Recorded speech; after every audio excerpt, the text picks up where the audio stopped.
Imagine a world where history is not a settled story, but a collection of whispers from the edge of reality.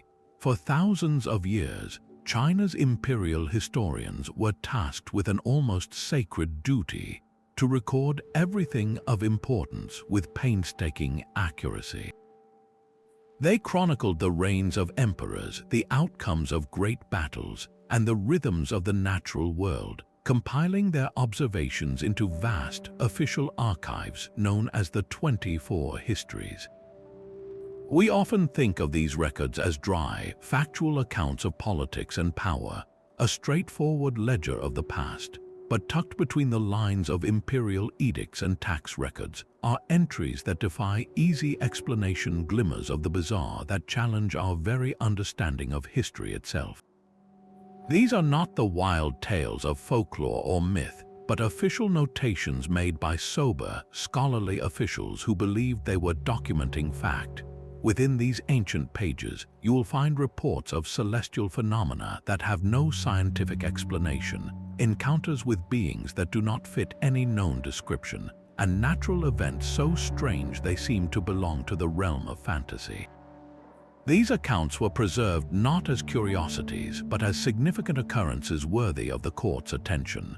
What does it mean when the most meticulous record keepers of the ancient world wrote down things that we, with all our modern knowledge, simply cannot explain? It suggests that the past is far stranger and far more mysterious than we have ever been led to believe. So today, we are setting aside the grand narratives of dynasties and emperors to go digging for clues in the margins of history. We are about to begin a journey to uncover 30 of the most baffling historical oddities found in old Chinese records. Each one is a puzzle piece that doesn't quite fit, an anomaly that invites us to question what we think we know. This is an exploration of the unexplained, a voyage into a past that is wonderfully and terrifyingly weird. So settle in and prepare to see history not as a dusty textbook, but as a living, breathing mystery waiting to be solved. Our journey into the unexplained begins in the 10th month of the year 92, during the twilight of the Han Dynasty. The court historians, ever vigilant, recorded an event so peculiar it stands out even among other anomalies. In the commandery of Beihai, an area corresponding to modern-day Shandong province, the sky itself seemed to weep a substance beyond comprehension. For an entire night, a strange, gelatinous material fell over a vast stretch of land. The official history of the later Han describes this substance with a chillingly straightforward term: raw meat. It was not a hard hail nor a soft rain, but a slimy, fleshy precipitate that coated the earth in a bewildering blanket. The imperial court, upon receiving this report, was thrown into a state of high alert. In the ancient Chinese worldview, the heavens and the earth were intimately connected. A strange event in the sky was a direct message about the affairs of the state. Emperor He and his advisors would have immediately convened to decipher this celestial omen. Was it a sign of divine displeasure, a warning of impending calamity? Or perhaps a blessing in a disgustingly cryptic package? Court astronomers and scholars debated fiercely. Some likely interpreted it as a negative portent, a sign that the emperor's virtue was lacking and the mandate of heaven was under threat. Others might have argued it was a Shengjian, a heavenly offering, though what kind of god would send down rotting meat was a troubling question. The official record, in its typical terseness, doesn't reveal the final interpretation, leaving us only with the stark, bizarre fact of the event itself. Centuries later, we are left to grapple with this account using the tools of modern science, and the mystery only deepens. One of the most persistent theories is that the Han Dynasty scribes witnessed a phenomenon known today as star jelly or pwdressur, a gelatinous substance sometimes found on grass and trees after meteor showers. Folklore claims it is the remains of shooting stars, though science offers more earthly, if still strange, explanations. Star jelly is often identified as slime molds or the dissolved remains of frogs or worms, consumed by birds and then regurgitated in a semi-liquid state from great heights. Yet, the sheer scale of the 92 AD event covering a large area over an entire night makes these explanations feel insufficient.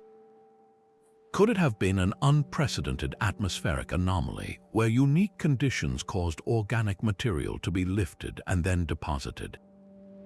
Or does this ancient report point to something even more unusual, a biological or chemical event so rare that modern science has yet to categorize it? The falling gelatin of Beihai remains a Rorschach test on history, a blank spot on the map of our understanding that challenges the divide between natural record and supernatural tale. But if a strange rain of meat challenges our understanding of biology, the next oddity confirms the astonishing precision of ancient astronomy. Fast forward to the 4th day of the 5th month in the year 1054 during the vibrant Song dynasty. In an age of incredible intellectual and technological advancement, court astronomers scanning the heavens made an entry that would become one of the most important in the history of science. They recorded the sudden appearance of a guest star in the constellation of Taurus, a celestial visitor so brilliantly luminous that it was visible clearly in the broad daylight for 23 consecutive days. Even after it faded from the daytime sky, it remained a fixed, glaring point of light in the night, stubbornly shining for an incredible 642 nights, nearly 2 full years before finally vanishing from view. The term guest star itself reveals the sophisticated cosmological framework of the time. To the Song astronomers, the night sky was a largely fixed and orderly arrangement. A new star was not seen as a creation or destruction, but as a temporary visitor to the celestial court, an event of profound astrological significance that demanded careful documentation. Their records are remarkably specific, noting its exact position, its brilliant white color, and its unprecedented duration. This was not a fleeting meteor or a misidentified planet. It was a sustained, cataclysmic event written down with the cool detachment of a scientific report.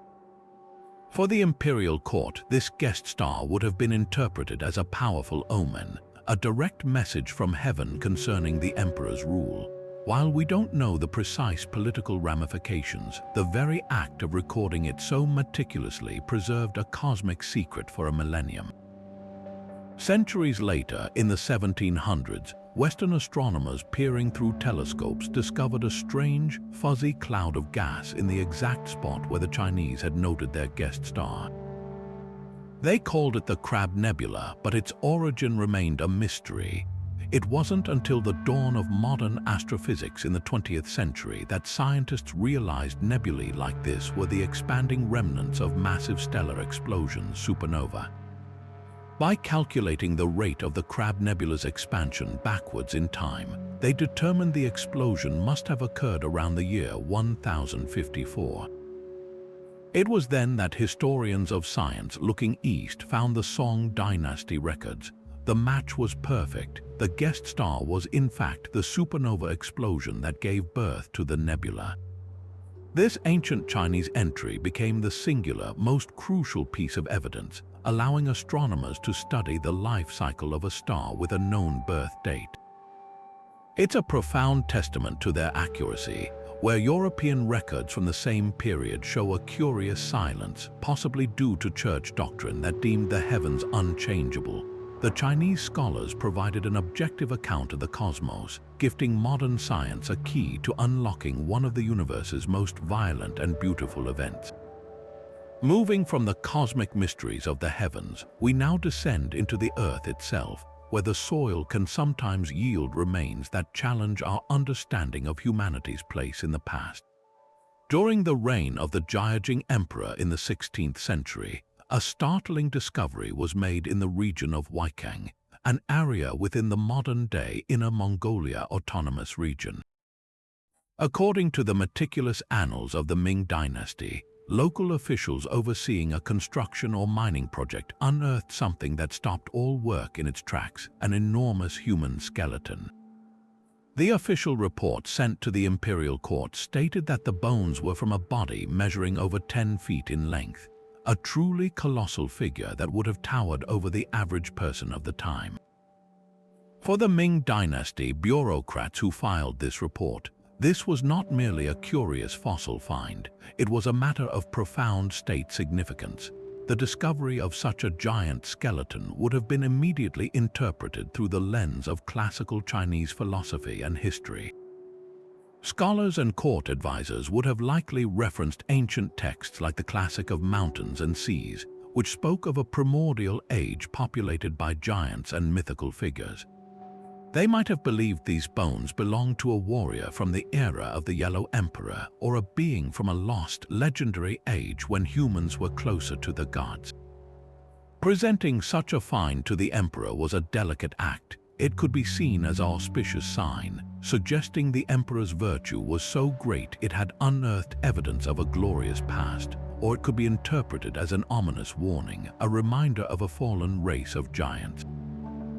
Today, with the benefit of paleontology, we can propose a more scientific, though no less fascinating, explanation.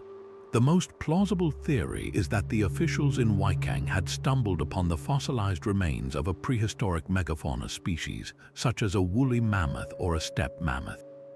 A mammoth's femur or massive skull, stripped of its familiar tusks and weathered by centuries, could easily be mistaken for the bone of an impossibly large human by observers without any concept of extinction or deep time. The region of Weichang is known to be part of the historical range of such creatures. The process of misinterpretation is understandable. When faced with a large, unfamiliar bone, the human mind seeks a familiar frame of reference, and a giant human is a more immediate, if terrifying, concept than an animal from a forgotten ice age.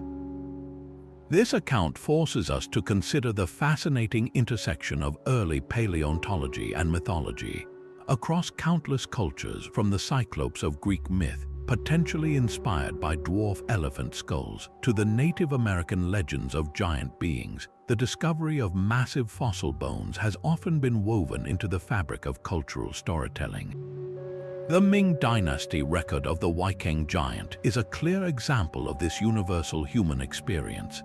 It's a snapshot of a moment where empirical evidence collided with mythological worldview, and the officials, doing their best with the knowledge available, created a record that is both scientifically inaccurate and historically priceless.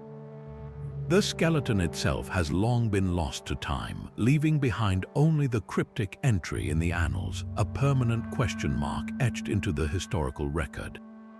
While the skies and the earth presented puzzles of nature and prehistory, some of the most profound mysteries in the Chinese records involve flashes of technological genius so advanced they seem to belong to another timeline entirely. This brings us to the remarkable case of Mao Kun, a master engineer and inventor during the Three Kingdoms period in the 3rd century. Living in the state of Wei, Mao Kun was a figure whose brilliance is documented not in myth, but in sober historical texts like the records of the Three Kingdoms. He was a mechanical prodigy in an era of constant warfare, and his creations were not merely practical tools. They were complex automata, machines that moved with a life of their own, astonishing his contemporaries and leaving a legacy that still sparks debate today. His most celebrated invention, and one of the most significant in the history of engineering, was the south-pointing chariot. This was not a simple compass on wheels. The Chinese had already invented the spoon-shaped lodestone compass, but it was sensitive to vibration and unsuitable for use on a bumpy, moving carriage. Mao Kun's solution was a masterpiece of pure mechanics. His chariot featured a series of gears that were connected to the wheels. As the chariot turned left or right, the gears would engage differentially, causing a wooden figure on top of the chariot to rotate on its axis. No matter how many turns the chariot made, the figure's outstretched arm would consistently point south. The secret to this seemingly magical feat was a mechanism now known as the differential gear. This same principle is fundamental to every modern automobile, allowing the wheels to rotate at different speeds when cornering. The staggering fact is that Mao Kun's chariot employed this concept some 1500 years before it was independently reinvented in the West. But his genius didn't stop with navigational aids. The historical texts describe an even more whimsical and intricate creation, a complete mechanical puppet theater powered by a water wheel. Mao Kun constructed an elaborate system of gears, cams, and levers, all driven by the constant flow of water. When activated, this hidden machinery would bring a whole scene to life. Wooden puppets would perform elaborate dances, female figures would play musical instruments, and wooden balls would be tossed between acrobatic automatons. This was more than a mere toy. It was a sophisticated hydraulic engine, a precursor to the automated looms and machinery that would define the Industrial Revolution centuries later. For the court officials who witnessed it, it must have seemed like true magic, a capture of life itself within wood and bronze. And this is where the historical record presents its most tantalizing and frustrating question. With such revolutionary technology appearing so early, why did China not experience its own industrial revolution in the 3rd century? Why did these mechanical marvels remain fascinating curiosities rather than catalysts for widespread societal transformation? The answers are complex and speak to the fundamental differences between invention and innovation. Firstly, Mao Kun's work was largely patron-driven. He created his automata to please the emperor and the aristocracy. His inventions were seen as wondrous luxuries, symbols of courtly sophistication and intellectual prowess, rather than tools for increasing agricultural or industrial productivity. There was no broad-based economic or social pressure to apply his gear systems to, say, mass-producing textiles or improving milling equipment on a national scale. Furthermore, the prevailing philosophy of the time, deeply influenced by Confucianism, placed scholars and farmers at the top of the social hierarchy. Artisans and engineers, no matter how brilliant, were considered mere craftsmen. Their work was not systematically studied, theorized, or disseminated through academic institutions. The knowledge of how to build a differential gear was likely passed down as a secret skill from master to apprentice, a fragile chain that could easily be broken by war, famine, or simply a lack of interested patrons. Unlike in Enlightenment Europe, where scientific discoveries were widely published and debated, this technical knowledge remained isolated. Mao Kun's genius was a spectacular flare that burned brightly but briefly, illuminating a path that, for a complex web of cultural and economic reasons, the society was not yet ready to follow. His story is a poignant reminder that technological advancement is not a straightforward march, but a dance between ingenuity and the society that either embraces or overlooks it.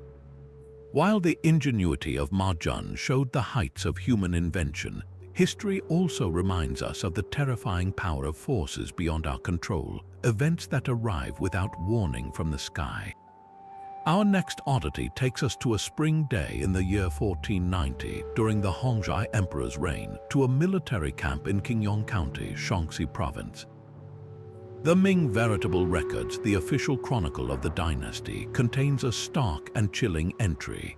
It describes a loud, roaring sound from the heavens, followed by the appearance of a massive fire meteor.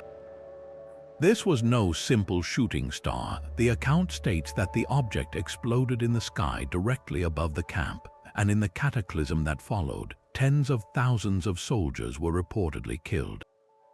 The sheer scale of the reported casualties is what transforms this from a simple astronomical note into one of the most debated anomalies in Chinese history.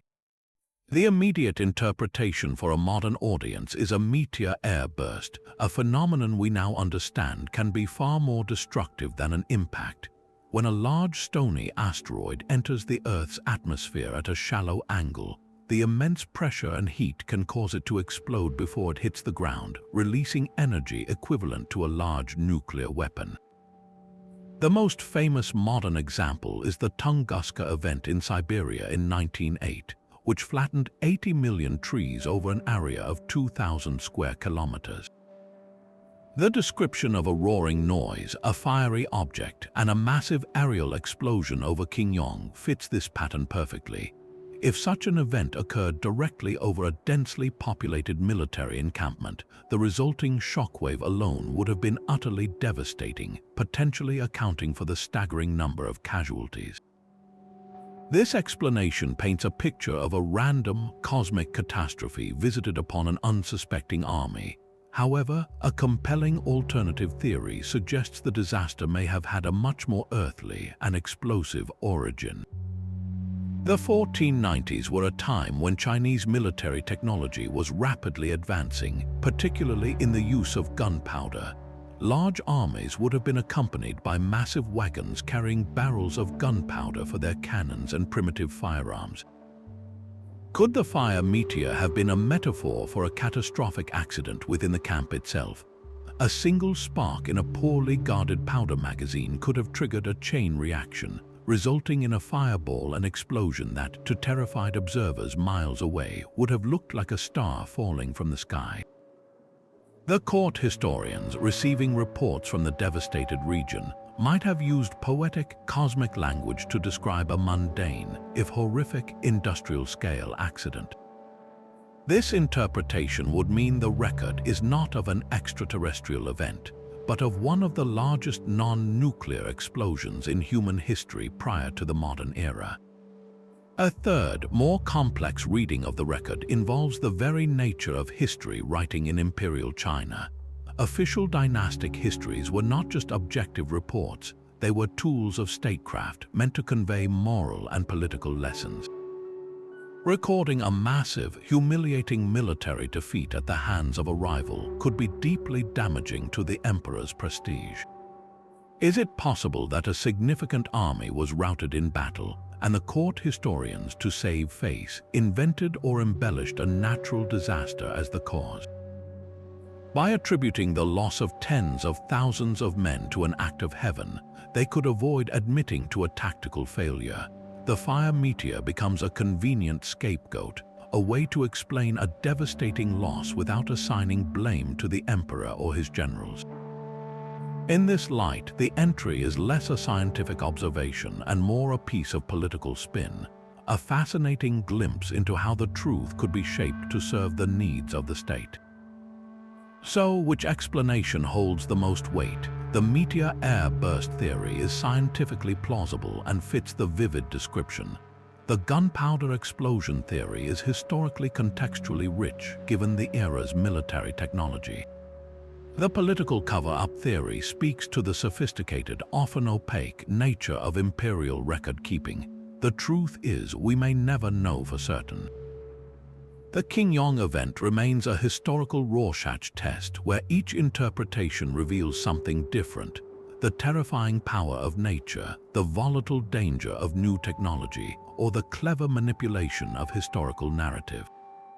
It stands as a powerful reminder that when we read these ancient records, we are not just looking at facts, but at stories filtered through the perceptions, biases, and worldviews of the people who wrote them down.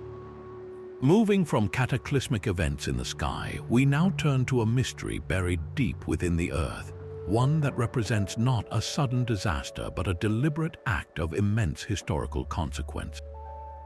This is the story of what might be the greatest lost library in human history, a treasure trove of knowledge intentionally sealed away over 2,000 years ago. The source of this legend is none other than Sima Qian's Records of the Grand Historian, a foundational text of Chinese history written a century after the events it describes. In it, Sima Qian provides an astonishingly detailed account of the tomb complex of Qin Shi Huang, the formidable first emperor who unified China in 221 BC. While much attention has focused on the terracotta army, the silent guardians discovered in the 1970s, Sima Qian's text hints at something even more profound hidden within the central tomb itself: vast repositories of archives and books. To understand why this claim is so revolutionary, we must consider the context of Qin Shi Huang's reign and his infamous relationship with knowledge. This was the emperor who instituted the policy known as the burning of books and burying of scholars, a ruthless campaign to standardize thought and eliminate opposing ideologies, particularly Confucianism. He ordered the destruction of historical records from rival states and philosophical texts that challenged his legalist doctrine. Yet, Sima Qian makes a crucial and often overlooked distinction. The emperor did not seek to obliterate all knowledge, rather he wanted to control it. The decree reportedly specified that books on practical subjects like agriculture, medicine, and divination were to be spared. Furthermore, copies of the forbidden texts were collected and preserved in the imperial library. This creates a fascinating paradox. The same emperor who burned books in public squares may have been amassing the greatest collection of them in private.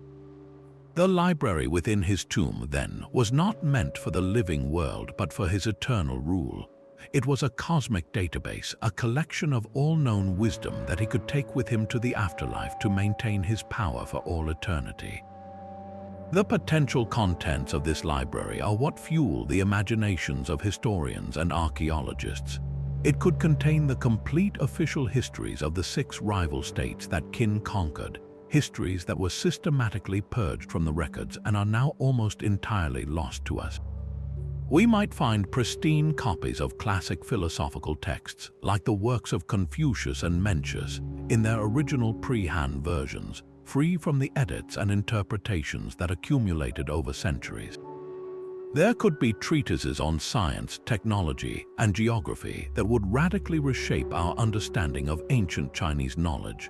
Some scholars even speculate about maps or records detailing contact with other cultures, or advanced astronomical observations that never made it into the official canon. This wouldn't just be a collection of books, it would be a window into a lost intellectual world, a snapshot of Chinese thought at a pivotal moment in history frozen in time. This incredible possibility, however, is locked behind one of the most daunting ethical and technological challenges in modern archaeology. The tomb mound itself, a massive man-made hill near the modern city of Xi'an, has never been excavated. Sima Qian's description of the interior is both thrilling and terrifying. He wrote of booby traps with crossbows set to automatically fire at intruders, and more ominously of rivers and seas of shimmering mercury, representing the emperor's domain, flowing under a ceiling inlaid with pearls to simulate the heavens. Modern scientific surveys have provided startling corroboration. Soil samples taken from the mound show highly elevated concentrations of mercury, far beyond natural levels, suggesting that the legend of the mercury rivers may be true. The thought of breaching a structure containing large quantities of volatile liquid metal presents an enormous environmental and safety hazard. This is the core of the dilemma. The technological risks of excavation are immense. Any attempt to open the tomb could lead to irreversible damage. The organic materials, the bamboo slips and silk scrolls that would constitute the library, could be perfectly preserved in the sealed, oxygen-deprived environment, but upon exposure to air, they could disintegrate within minutes, turning priceless texts into dust. We simply do not yet possess the technology to safely uncover and stabilize such fragile artifacts on the scale that the tomb likely contains. The ethical considerations are equally weighty. There is a strong argument for treating the tomb as the final resting place of a powerful historical figure, a sacred site that should not be disturbed out of respect for the dead and for Chinese cultural heritage. The decision to excavate is not one to be taken lightly. It is a choice between the pursuit of knowledge and the preservation of a legacy, a balance between our curiosity about the past and our responsibility to protect it. For now, the first emperor's library remains a legend, a ghost of knowledge waiting silently in the dark, challenging us to become wise enough to one day discover its secrets without destroying them. From the silent, subterranean library of an emperor, we now turn to a practice that transformed ancient bones not into a source of knowledge, but into a literal medicine for the living. This oddity takes us into the world of traditional Chinese medicine, where for over a millennium, one of the most common prescriptions for everything from cramps to anxiety was a substance known as long gu or dragon bones. The name conjures images of mythical beasts, but the reality was often far more ordinary and yet scientifically priceless. These were not the bones of legendary creatures, but the fossilized remains of prehistoric animals, dinosaurs, mammoths, and ancient mammals that had mineralized over millions of years. The practice of grinding these fossils into a fine powder to be consumed as medicine represents a profound and tragic intersection of ancient healing traditions and a completely unknown paleontological past. The rationale behind this practice was deeply rooted in the principles of traditional Chinese medicine. Practitioners believed that dragon bones possessed a potent astringent quality, meaning they could stabilize and bind the body. They were prescribed to calm the spirit, stop excessive sweating, and heal wounds. The logic from a traditional perspective was compelling.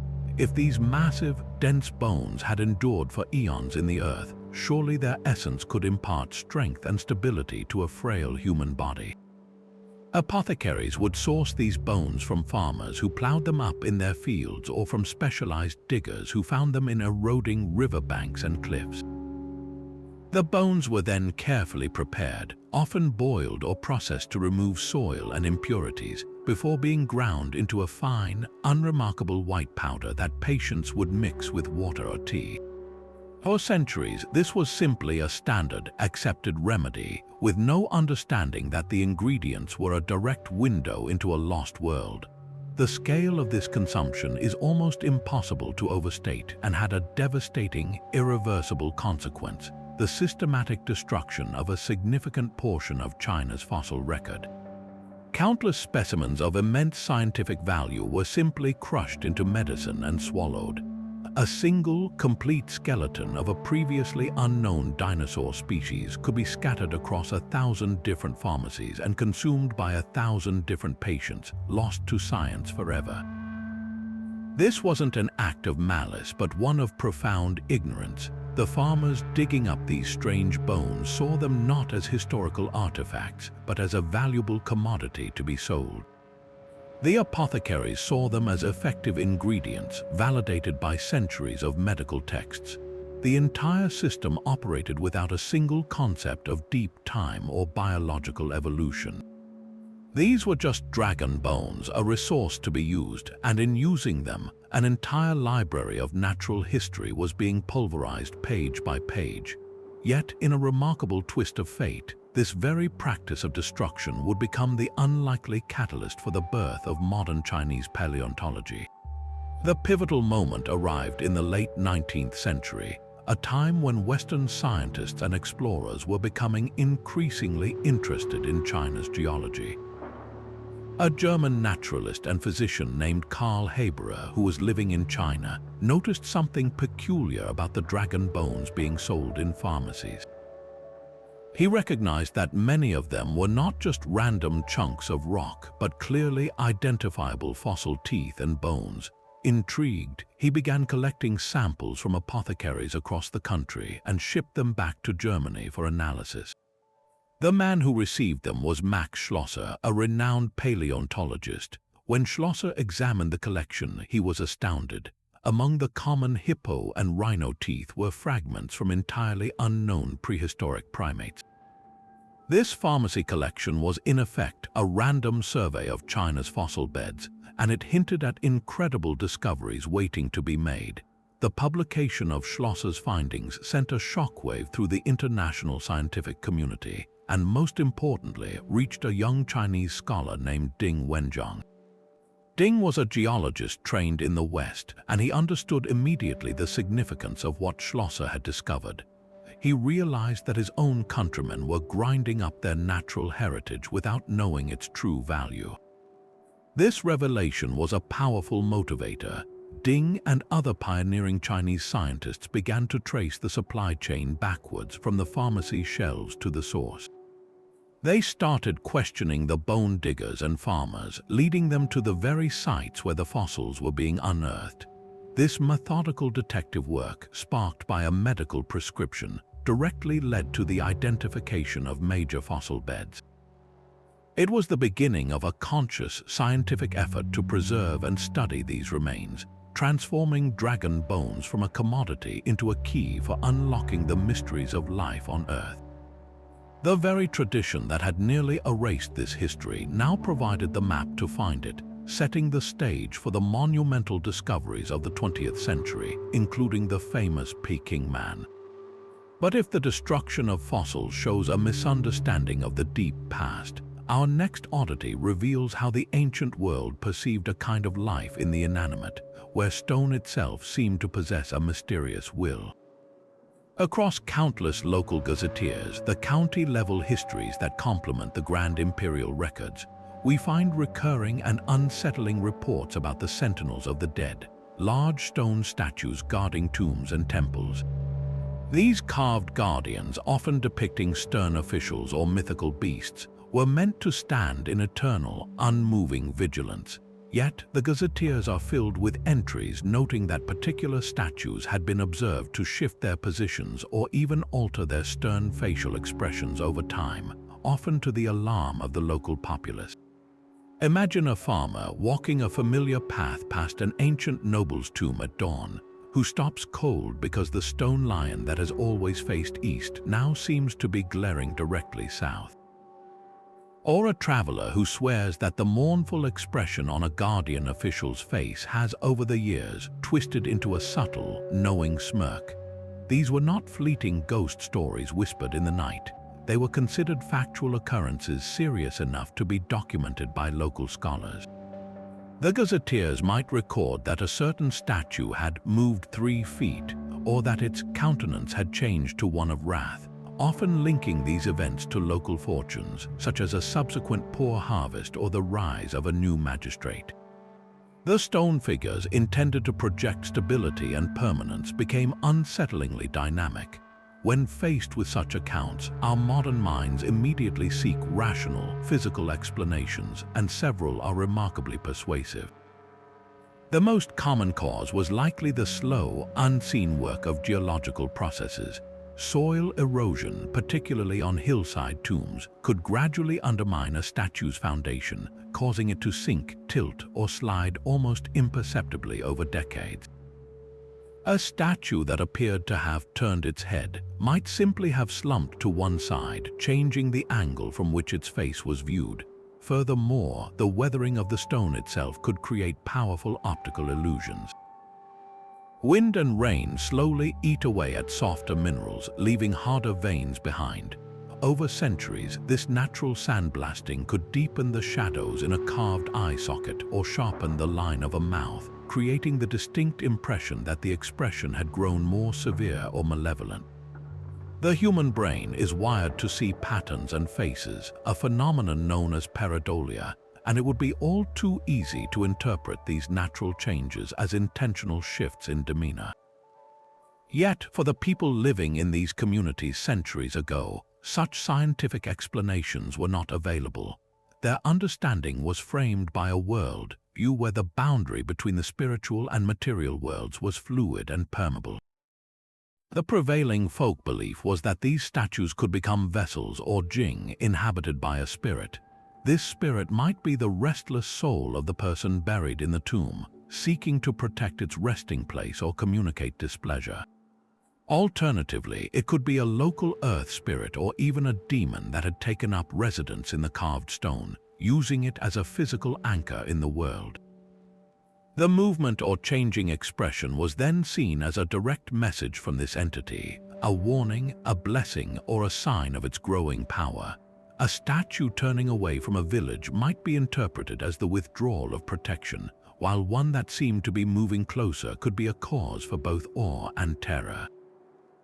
This belief was so potent that it often inspired tangible actions. There are accounts of villagers attempting to placate a living statue by making offerings of food or incense, treating it as a capricious deity. In more extreme cases, if the movements were blamed for a series of misfortunes, communities might take drastic measures to stop the phenomenon. This could involve chaining the statue to the ground with iron bands, deliberately breaking its limbs to disable it, or even completely toppling and burying it to contain the unruly spirit within. These acts were not vandalism but a form of ritual exorcism, a desperate attempt to restore order by subduing a dangerous supernatural force. The physical evidence of these practices, statues found with ancient iron chains or with their heads deliberately struck off, adds a chilling layer of corroboration to the written accounts. So, were the moving statues a case of mass illusion or something more? The most compelling interpretation is that they represent a fascinating confluence of both the physical and the perceptual. The rational explanation's erosion, weathering provided the genuine physical change, but the cultural and psychological framework of the people provided the meaning. They observed a real, albeit slow, transformation in their environment and interpreted it through a lens that made sense to them, a lens where rocks could have souls and the landscape was alive with intention. The gazetteer entries, therefore, are not simply records of superstition. They are profound documents that tell us less about animated stone and more about the human need to find agency and narrative in a changing world, turning geological time into a conversation with the divine. While the belief in moving statues reveals how our ancestors interpreted the slow march of geological time, our next oddity involves a conscious, monumental effort to stop time altogether by capturing the entirety of human knowledge within the pages of a single, unimaginably vast work. This is the story of the Yongle Encyclopedia, a project of such staggering ambition that its subsequent mysterious disappearance represents one of the most painful losses in the history of human civilization. Commissioned by the Yongle Emperor of the Ming Dynasty in the early 14th century, this was not merely a book, it was an attempt to build a fortress of knowledge, a literary great wall designed to preserve every significant text from across all disciplines for all eternity. The emperor's vision was breathtaking in its scope. He commanded a team of over 2,000 scholars to scour the imperial libraries and private collections across China. Their mission was to compile, summarize, and copy every work of importance they could find. Classics of literature and philosophy, historical records, treatises on medicine, astronomy, art, agriculture, and obscure religious texts. The final product, completed in 1408, was a Leviathan. It consisted of 11,915 volumes, hand-copied in beautiful calligraphy.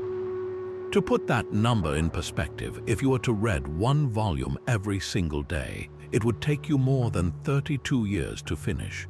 This was not meant for casual reading. It was a master key to Chinese culture, an insurance policy against the ravages of war, fire, and the simple entropy of time. The emperor, by creating this single, authoritative repository, sought to solidify his legacy as a patron of learning and to give his dynasty an unshakable intellectual foundation. Yet, the very scale that made the encyclopedia magnificent also made it practically unusable and incredibly vulnerable. Because it existed only in one incredibly expensive hand-copied set, it was impossible to reproduce and distribute. The original was stored securely in the imperial capital of Nanjing. Then, in 1421, the Yongle Emperor's son, the Xuan Emperor, moved the capital to Beijing, and the encyclopedia, this priceless treasure, was transported with immense care to the Forbidden City. A second security copy was commissioned, a painstaking process that took scribes 5 years to complete. So, by the middle of the 15th century, 2 complete sets existed, both under imperial guard. And then the slow, agonizing disappearance begins. The first major blow fell in 1557 during the reign of the Zhejiang Emperor. A catastrophic fire broke out in the Forbidden City, and the emperor's first and most frantic order was to save the encyclopedia.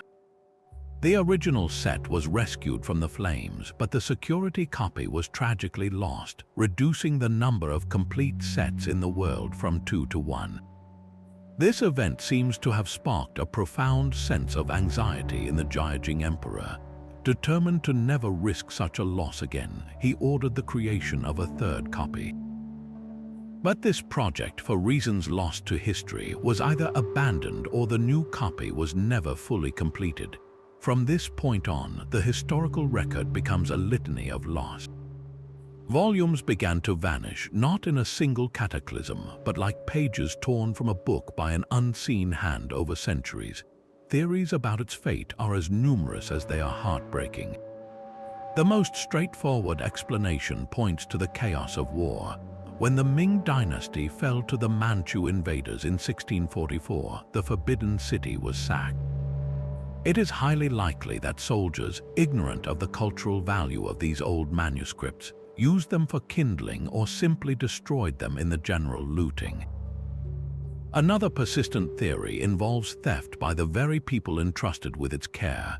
Emperors of the subsequent Qing dynasty are known to have given individual volumes as prestigious gifts to favored scholars or officials.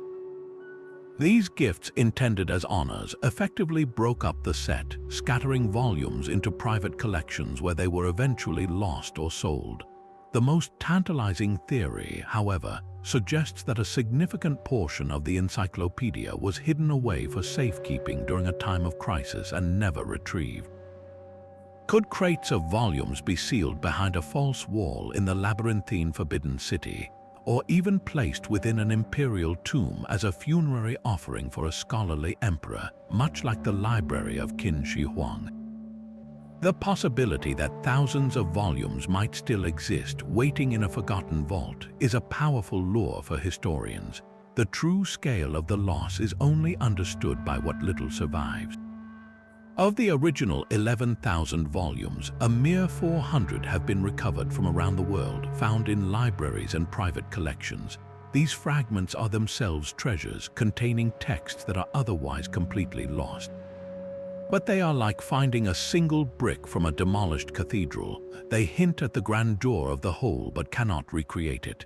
The disappearance of the Yongle Encyclopedia is not just the loss of a book. It is the deletion of a universe of knowledge, a silent catastrophe that left a permanent void in our understanding of the ancient world. Its fate stands as a solemn reminder that preservation is a constant, active battle, and that even the greatest fortresses of knowledge can be eroded away by the gentle, relentless hand of time. Shifting from the agonizingly slow disappearance of a literary treasure, we are suddenly confronted with a meteorological event that struck with terrifying speed and vivid color. The imperial records of the Qing dynasty contain a particularly chilling entry from the year 1881, describing a phenomenon that plunged the populous coastal province of Zhejiang into a state of pure panic, a rain of blood. The reports state that a sudden, violent downpour left the landscape spattered with a crimson liquid, staining rooftops, streets, and the clothes of anyone caught outside a deep, unsettling red. For the people on the ground, this was not a metaphor. It was a visceral, horrifying event that seemed to signal a rupture in the natural order, a clear sign that heaven itself was bleeding. In the Confucian worldview that dominated Qing China, the natural environment was a direct reflection of the political and moral state of the empire.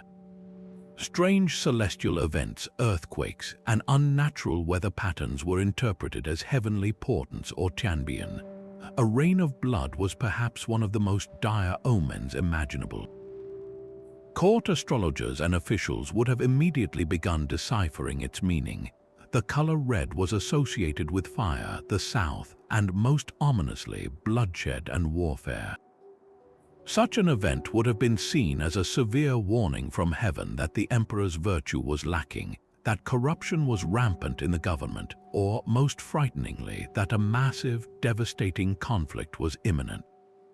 The psychological impact on the populace would have been profound, fueling rumors, superstitions, and a deep-seated fear of what was to come. The event was likely recorded not just as a weather anomaly, but as a critical data point in the health of the dynasty itself, a scarlet mark against the reign of the Guangxu emperor.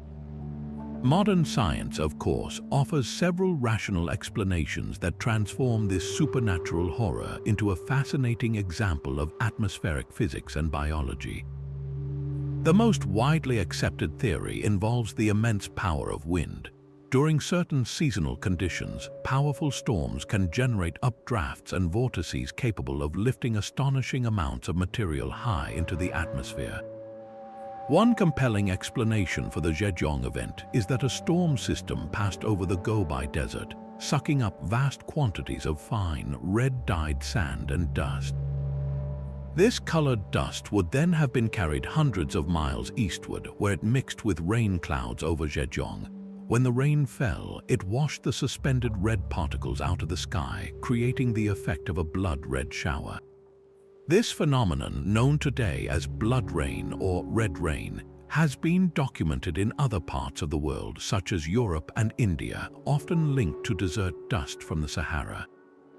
A second, equally plausible scientific theory points to a biological rather than a geological source.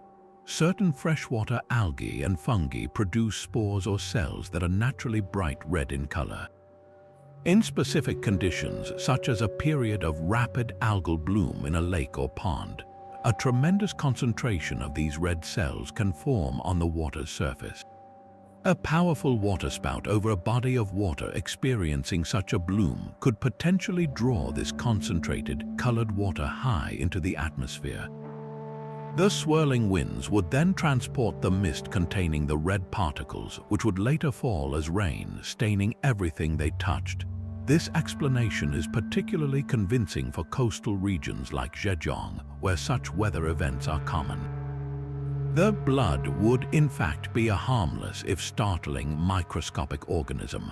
What makes this historical record so valuable is that it allows us to see a single event through two completely different lenses. For the people of 1881 Zhejiang, the rain was a message, a supernatural intervention filled with symbolic meaning and dread.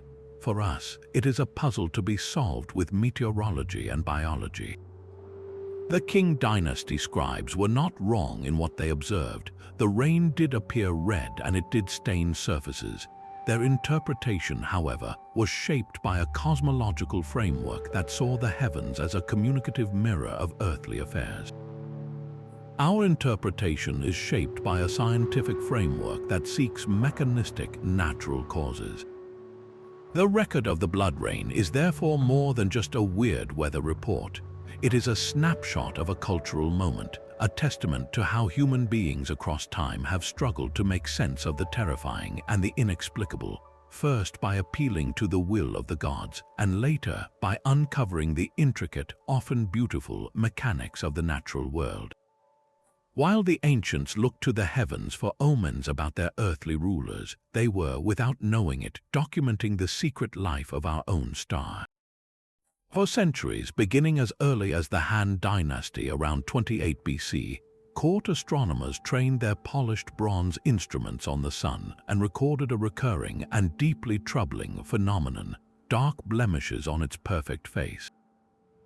The official histories contain numerous entries describing these black spots or black vapor obscuring the solar disk, often comparing their shape to a coin or a plum. To these imperial scientists, the sun was the ultimate symbol of the emperor, the great yang force of purity and power. The appearance of any flaw on its surface was therefore not just a curiosity, it was a direct celestial critique of the Son of Heaven himself. The interpretation of these spots was a matter of grave state importance.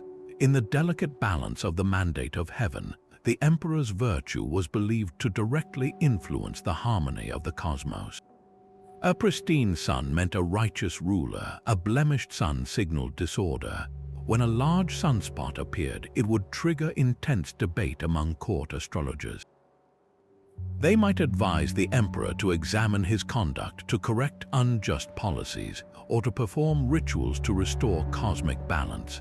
An entry from the year 188 in the Book of the Later Han is typical, noting that a black spot the size of a coin was seen on the sun and that it remained visible for many days.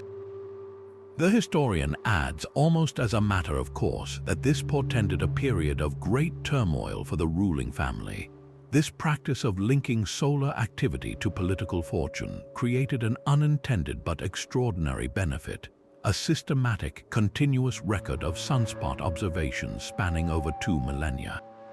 This long-term data is a treasure trove for modern astrophysicists, while Galileo and other European astronomers are often credited with the telescopic discovery of sunspots in the early 17th century. The Chinese records predate them by over 1,600 years. More importantly, the Chinese chronicles are remarkably consistent and descriptive because they were made by a centralized, bureaucratic system that prized accuracy for astrological reasons. The records provide a reliable proxy for understanding the sun's long-term behavior. Scientists today know that sunspot activity follows a roughly 11-year cycle, from a solar minimum with few spots to a maximum with many. By analyzing the frequency and descriptions in the ancient Chinese texts, researchers can trace this cycle back through time, identifying periods of unusually high or low solar activity that correlate with climatic changes on Earth. For instance, a prolonged period with very few sunspot records in the Chinese annals, coinciding with a time known as the Maunder minimum in Europe from around 1645 to 1715, aligns perfectly with the coldest part of the Little Ice Age. This was an era of advancing glaciers, frozen rivers, and failed harvests across the globe. The Chinese data helps confirm that a quieter, less active sun contributed to this global cooling. Conversely, periods of intense solar activity recorded by the ancients can be matched with evidence of heightened levels of radioactive isotopes in tree rings and ice cores. The meticulous notes of Han Dynasty astronomers, intended to protect the emperor from heavenly displeasure, have become a crucial key for unlocking the complex relationship between solar output and Earth's climate, providing a deep time perspective that is invaluable in our current era of climate change. It's a profound legacy, a search for meaning in the stars that ended up gifting future generations with a vital scientific tool. But perhaps no legend captures the tension between a ruler's desire for immortality and the vast, unknown world more powerfully than the story of Xu Fu. This tale, preserved in Sima Qian's records of the Grand Historian, begins with the familiar obsession of Qin Shi Huang. After unifying China and proclaim himself the first emperor, his attention turned from conquering the mortal world to defeating death itself. He dispatched numerous alchemists and magicians on quests to find the fabled elixir of life, but the most ambitious of these missions was entrusted to a man named Xu Fu. The historical account details how Xu Fu petitioned the emperor, claiming to know the location of 3 mystical islands in the eastern seas, Pinglai, Fangzheng, and Yingzhou, where immortal beings resided and possessed the secret to eternal life. The emperor, desperate for any hope, gave Xu Fu everything he asked for. This was no small exploratory party. The records state that Xu Fu was granted a massive fleet of ships equipped with ample supplies and accompanied by a crew of 3,000 young men and women, along with a host of skilled craftsmen, farmers, and seeds for grains. This was not merely an expedition, it was a deliberate, large-scale colonization effort. They set sail and vanished. Years passed with no word. According to Sima Qian, Xu Fu eventually returned alone to the emperor, not with the elixir but with a bold excuse. He claimed that a mighty sea monster guarded the approaches to the immortal islands, preventing his passage, and requested skilled archers to subdue the creature. The emperor, his desire outweighing his suspicion, granted this second request as well. Xu Fu set out again with an even larger contingent and was never heard from again, passing from the historical record into the realm of enduring legend. It is this very disappearance that fuels one of the most compelling and persistent theories in East Asian history, that Xu Fu's expedition did not perish at sea, but successfully reached the Japanese archipelago. The timing is strikingly suggestive. The Yayoi period in Japan, which began around the same time as Xu Fu's voyage, marked a dramatic transformation in Japanese society. This era saw the rapid introduction of revolutionary new technologies, wet rice cultivation, which allowed for stable, surplus agriculture, sophisticated bronze and ironworking, and new weaving techniques. For centuries, the official explanation was that these innovations trickled in slowly from the Korean peninsula. But the Zhu Fu legend offers an alternative, more dramatic narrative, a single, massive influx of knowledge and people from China that could have acted as a catalyst, dramatically accelerating Japan's cultural development. When you look at the specific skills of Zhu Fu's crew, the parallels become even more intriguing. He took with him expert farmers and grains, perfectly aligning with the dawn of Japan's agricultural revolution. He brought craftsmen skilled in metalworking, coinciding with the sudden appearance of bronze ritual objects and iron tools in Japan. The inclusion of thousands of young men and women suggests a mission meant to establish a new, self-sustaining community, not just a quick in-and-out voyage. In several locations across Japan, particularly along the Kii Peninsula and near Kyushu, there are ancient shrines and monuments dedicated to Zhu Fu, or Jofuku as he is known in Japanese. Local folklore in these areas often claims his group landed there, taught the local people advanced skills, and intermarried with them.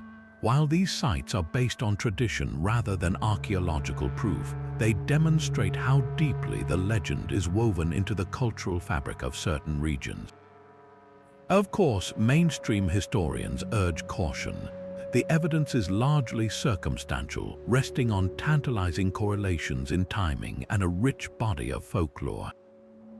The archaeological record in Japan shows a gradual, complex process of cultural exchange with the mainland, not necessarily evidence of a single, defining event led by a Chinese alchemist. It is more likely that Zhu Fu's story became a powerful container for a more complicated truth.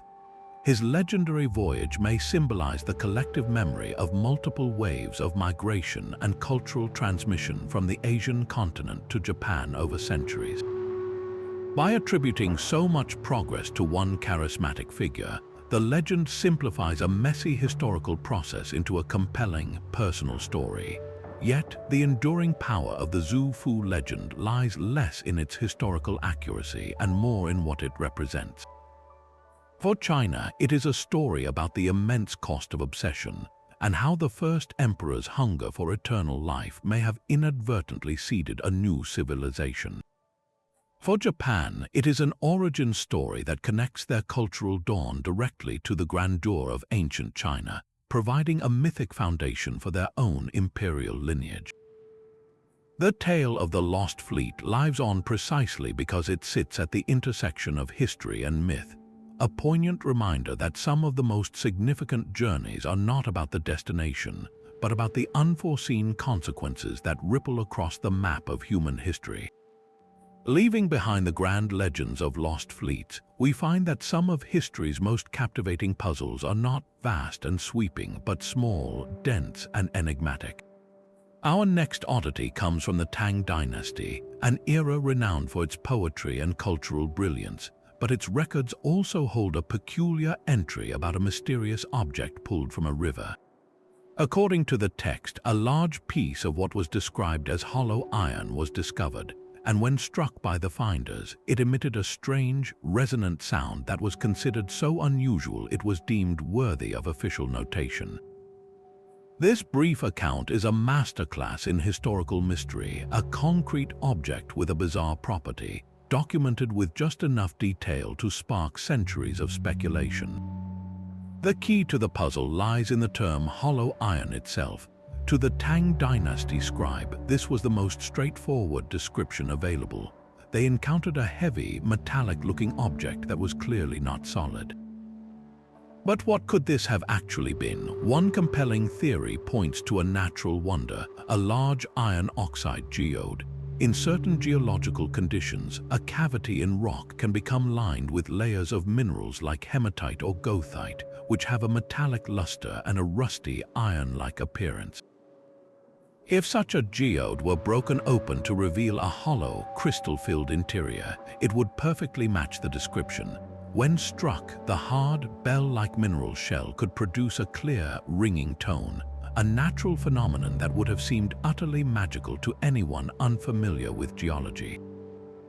The finders wouldn't have known they were holding a marvel of mineralogy. They would have simply seen a lump of strange, hollow metal that sang.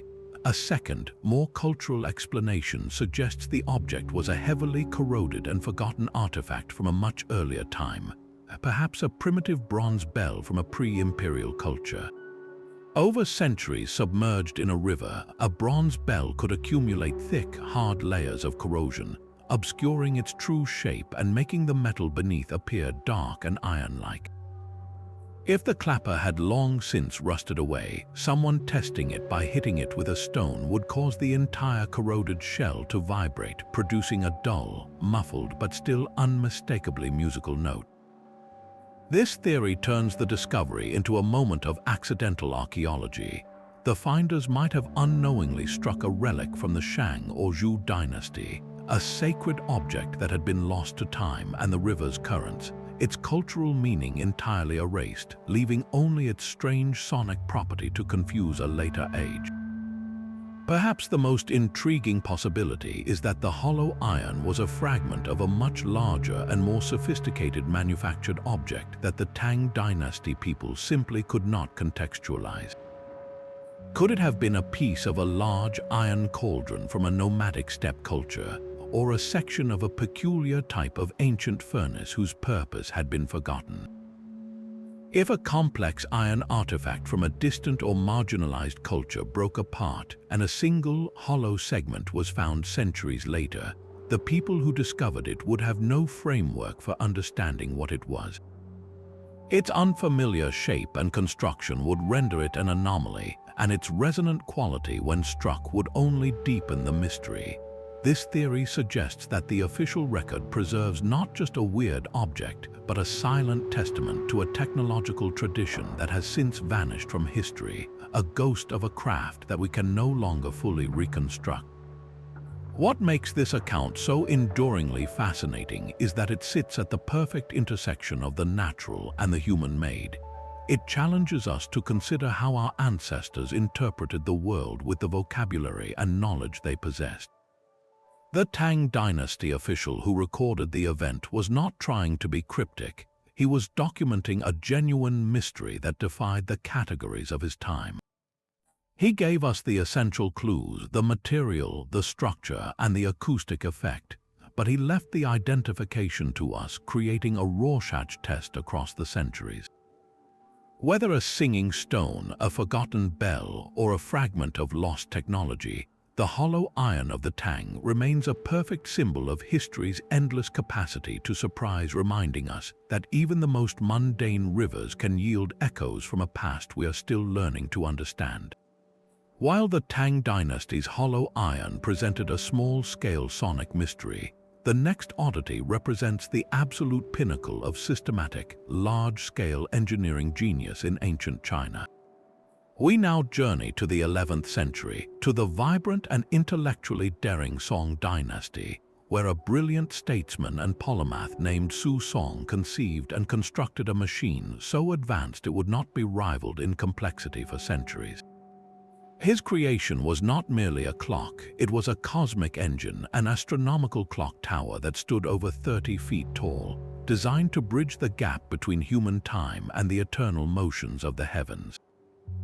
The entire intricate design is preserved in his illustrated technical treatise, the Xin Yi Xiang Fa Yao, or New Design for an Armillary Clock, a document that allows us to peer directly into the mind of a mechanical visionary.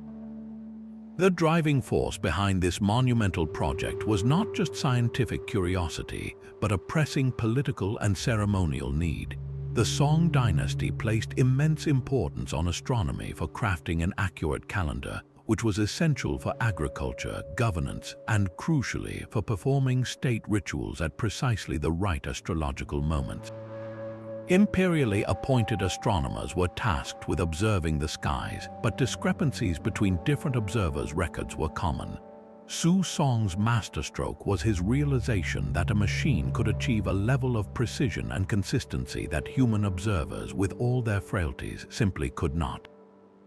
He proposed building a clock-driven armillary sphere, an instrument for tracking celestial objects that would operate automatically, powered by the constant, reliable flow of water.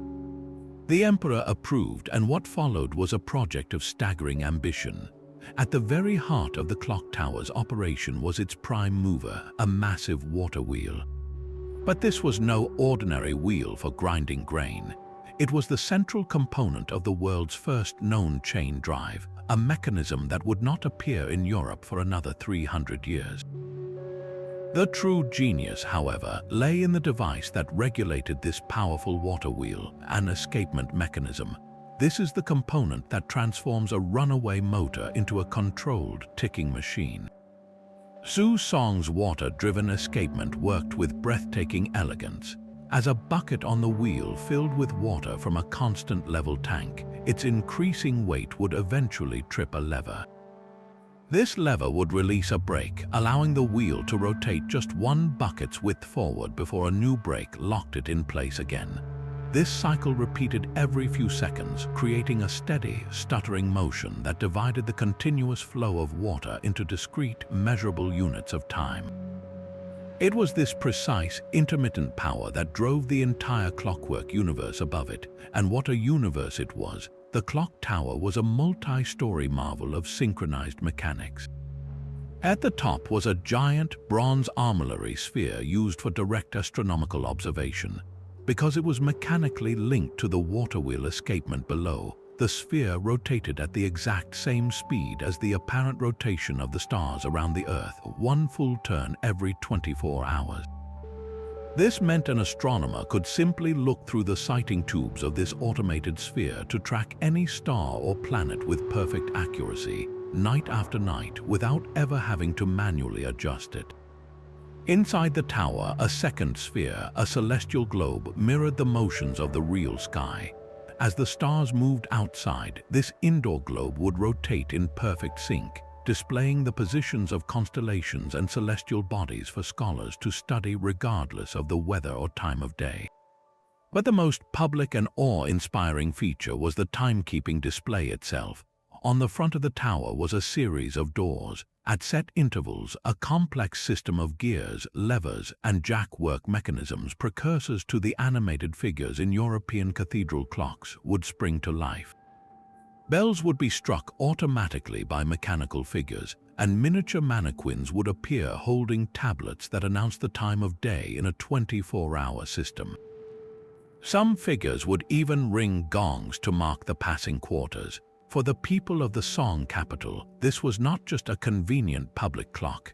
It was a living, breathing manifestation of cosmic order, a machine that made the invisible rhythm of the universe visible and audible to all. The tragic fate of Su Song's clock tower, however, is a story of how easily knowledge can be shattered. The tower stood for only a few decades before the invading Jurchen armies conquered the Song capital in the 12th century. In the chaos of war, this incredible structure was almost certainly dismantled for its valuable bronze and timber, its delicate gears smashed and scattered. The knowledge of how to build it, so meticulously documented by Su Song, effectively died with the dynasty that commissioned it. The technical manual survived, but the specialized craft and the imperial patronage needed to realize such a project faded away. When similar mechanical clocks began to appear in Europe centuries later, they developed along a different path, using weight-driven escapements rather than water power.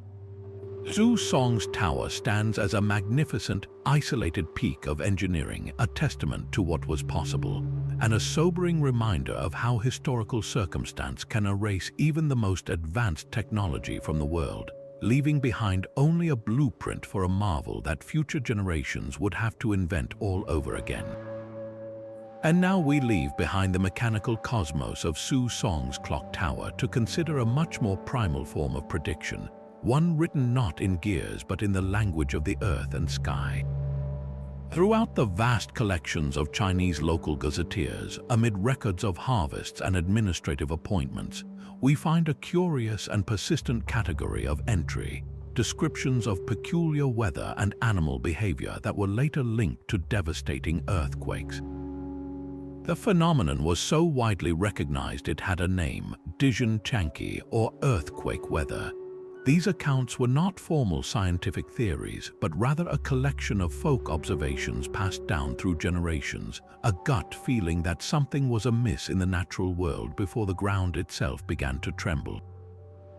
The descriptions of this pre-quake atmosphere are remarkably consistent and deeply unsettling. The records often speak of unnervingly still, oppressive air, a heavy calm that feels thick and difficult to breathe. This might be followed by sudden, inexplicable formations of peculiar clouds, long, streaky clouds described as rope clouds or a sickly, eerie glow in the night sky known as earthquake lights. But the most chilling warnings came from the animal kingdom. Gazettes note frantic, abnormal behavior, dogs howling incessantly for no apparent reason, rats seen fleeing their nests in broad daylight, and fish leaping erratically from rivers and ponds.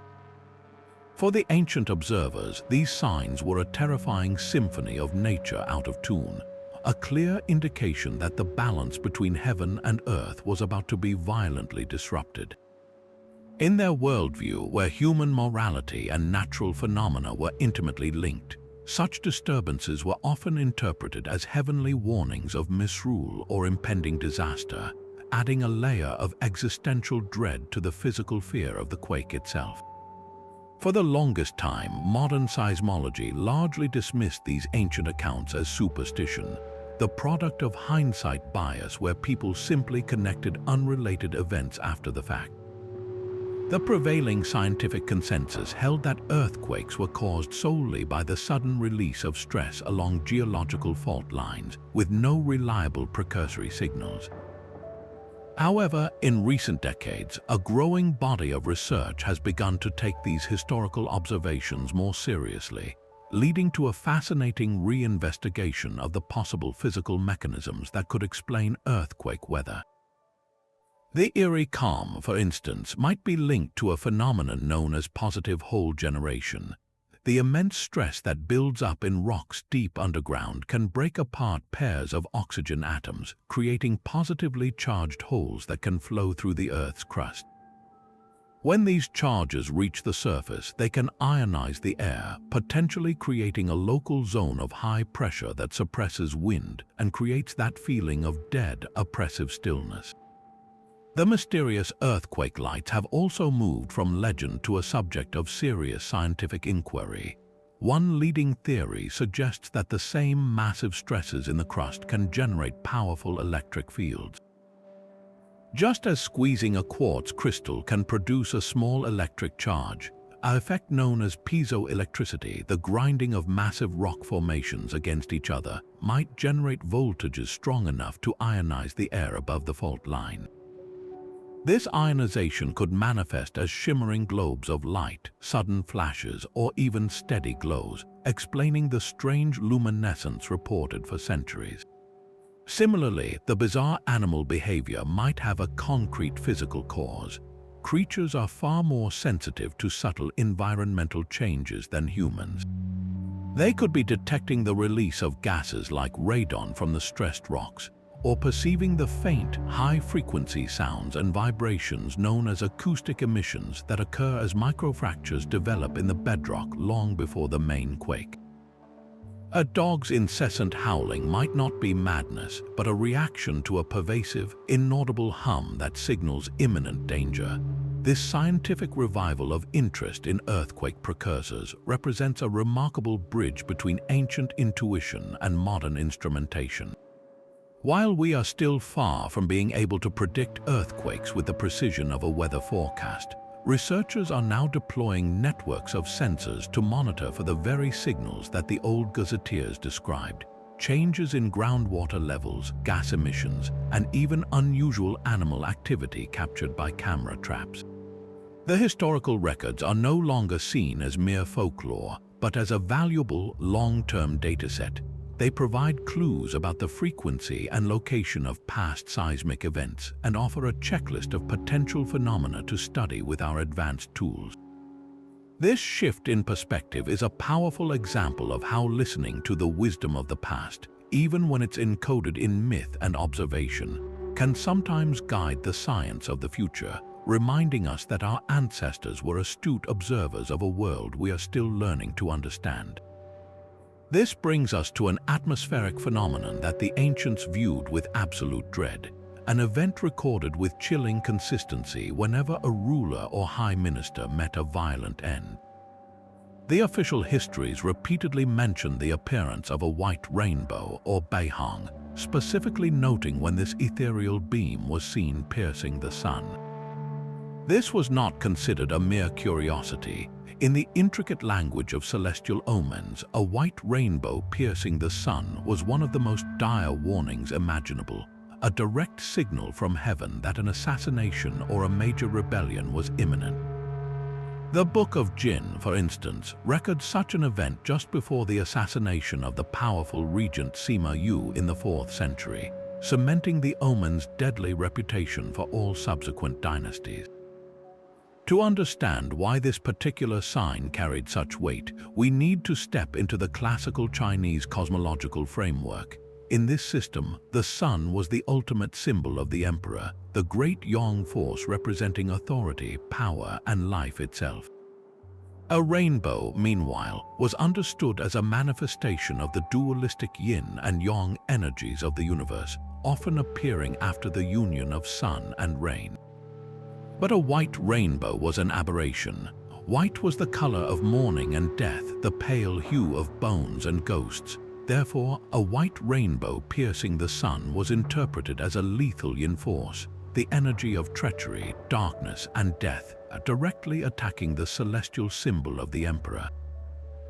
It was a cosmic dramatization of a plot against the throne, a silent battle in the heavens that foretold a violent struggle on earth. Court astronomers who reported such an event were not just describing the weather, they were issuing a grave political warning that could put the entire capital on high alert. With our modern understanding of atmospheric optics, we can dissect this omen and identify the likely natural phenomena behind it. The most probable explanation is a particularly vivid and complete parhelion, also known as a sun dog. This occurs when the sun is shining through a high, thin veil of cirrus clouds filled with countless hexagonal ice crystals. These crystals act like tiny prisms, refracting the sunlight and creating bright spots of light on either side of the sun, often connected by a luminous halo. Under perfect conditions, this halo can appear as a sharp, white band that seems to pass directly through the solar disk, especially if the sections of the halo away from the sun are faint or invisible to the observer.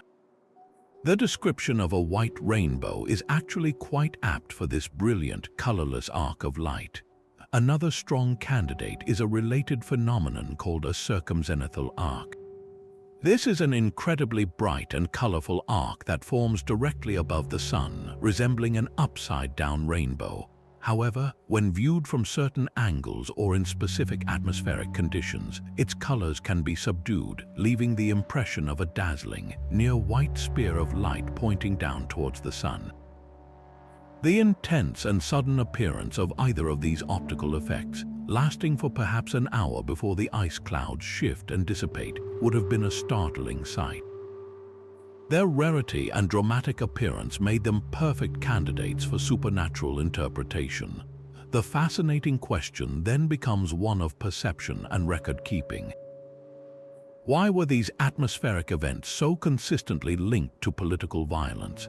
The answer likely lies in a combination of confirmation bias and the very purpose of the official histories. The court astronomers were tasked with watching the skies for portents. When a striking and rare event like a white rainbow occurred, it was immediately noted as a significant omen. If in the following weeks or months a major assassination or revolt actually took place, the connection was sealed. The omen was deemed accurate and was recorded as such for posterity. However, on the many occasions when a white rainbow appeared and nothing happened, the event was probably considered less noteworthy and might not have been entered into the formal chronicles with the same emphasis, or perhaps was not recorded at all. The historical records that survived were thus filtered through a lens of subsequent events, creating a powerful but potentially misleading correlation. This does not diminish the value of these accounts. In fact, it enhances it. The records of the White Rainbow are a perfect example of how ancient scholars diligently documented natural phenomena through a specific interpretive lens. They accurately described what they saw, a brilliant white arc intersecting the sun, but they explained it within their understanding of the universe as a responsive, moral entity. For us, these entries are not records of prophecy, but rather invaluable data points for historical climatology and atmospheric science. They provide evidence of specific weather conditions over ancient Chinese capitals on precise dates, information that can help scientists model past climate patterns. The White Rainbow stands as a powerful reminder that the same event can be simultaneously a subject for scientific inquiry and a portent of doom, depending on the worldview of the observer.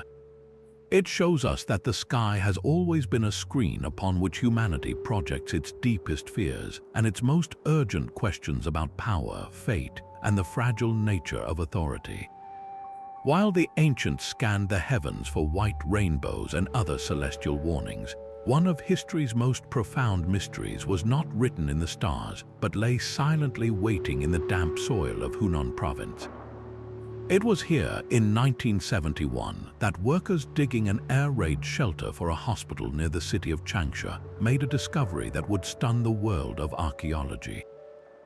Their shovels struck not earth but a layer of strange white clay and then a vast chamber of charcoal. This was the first clue that they had unearthed something extraordinary, the tomb of Zheng He, the Marquis of Dai, who died in the 2nd century BC during the Western Han dynasty. What they found inside would challenge everything we thought we knew about decomposition and offer an unprecedented, intimate window into life in ancient China. The mystery begins not with the body but with the tomb itself, an ingenious, multi-layered preservation system that functioned like a perfectly sealed time capsule. The outer chamber was packed with 5 tons of moisture-absorbing charcoal.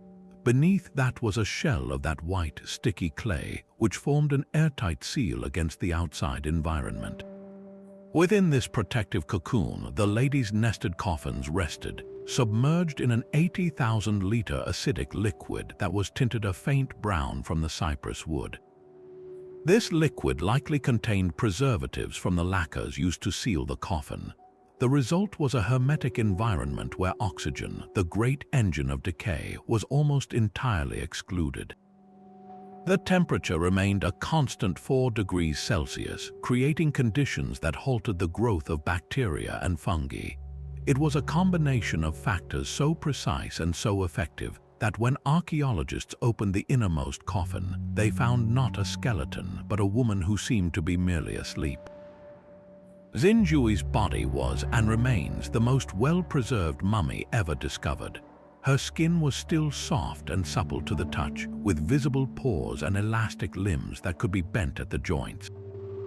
Her hair was intact, complete with the original hairstyle pinned in place. Her type of blood was still present in her veins, and her internal organs were so perfectly preserved that pathologists could conduct full autopsies. She even had traces of the last meal in her stomach, and her own fingerprints were perfectly clear. This was not the deliberate mummification of the Egyptians, which involved removing organs and desiccating the body. This was a complete wet mummy, a snapshot of a human being frozen in time by a combination of chance and deliberate, sophisticated engineering. The care taken in her burial speaks volumes about her status and the love of her family, but it also presents a haunting medical mystery. The autopsy revealed a woman who lived a life of extreme privilege and consequently suffered from its accompanying health problems. Lady Dai was severely overweight and largely sedentary. Her arteries were clogged with cholesterol, and she suffered from gallstones, a parasitic infection, and a significant spinal condition, most likely from a lifetime of being carried in a litter. She had also survived a heart attack. The ultimate cause of her death at around 50 years of age was determined to be a massive coronary arrest, likely triggered by the pain of her gallstones. For over 2,000 years, she had carried within her the evidence of a luxurious diet rich in meat and fine grains, a life free from manual labor and the chronic ailments that came with it. The scientific insights were profound, providing the earliest definitive evidence of specific diseases like coronary heart disease and liver cirrhosis in a human specimen. Yet, one peculiar finding continues to spark debate among scientists. An undigested melon seed was discovered in her esophagus and stomach. This has led to a compelling theory that she died quite suddenly after eating a piece of fruit. Could the shock to her system from the simple act of digestion, combined with her severely compromised health, have been the final straw that stopped her heart? It's a strangely humanizing detail, transforming her from a mere archaeological specimen back into a living, breathing person who enjoyed a sweet snack. The mystery of Lady Dai, therefore, is not a single question but a layered one. It is the mystery of the brilliant, almost forgotten tomb-building technology that preserved her. It is the medical mystery of her cause of death, pieced together from her 2,000-year-old remains. And it is the poignant human mystery of a powerful woman whose body became an accidental gift to science, offering us a direct, tangible connection to a world that has otherwise vanished completely. Our journey now takes a dramatic turn westward, bridging the vast expanse between the Roman Empire and the Han Dynasty with a theory so audacious it reads like historical fiction. The story begins not with a strange reign or a celestial event, but with a military encounter on the very edges of the known world, preserved in the Book of Han. Around the year 36 BC, a Chinese general named Chen Tang was campaigning in the western regions near modern-day Turkmenistan when he confronted a peculiar enemy force.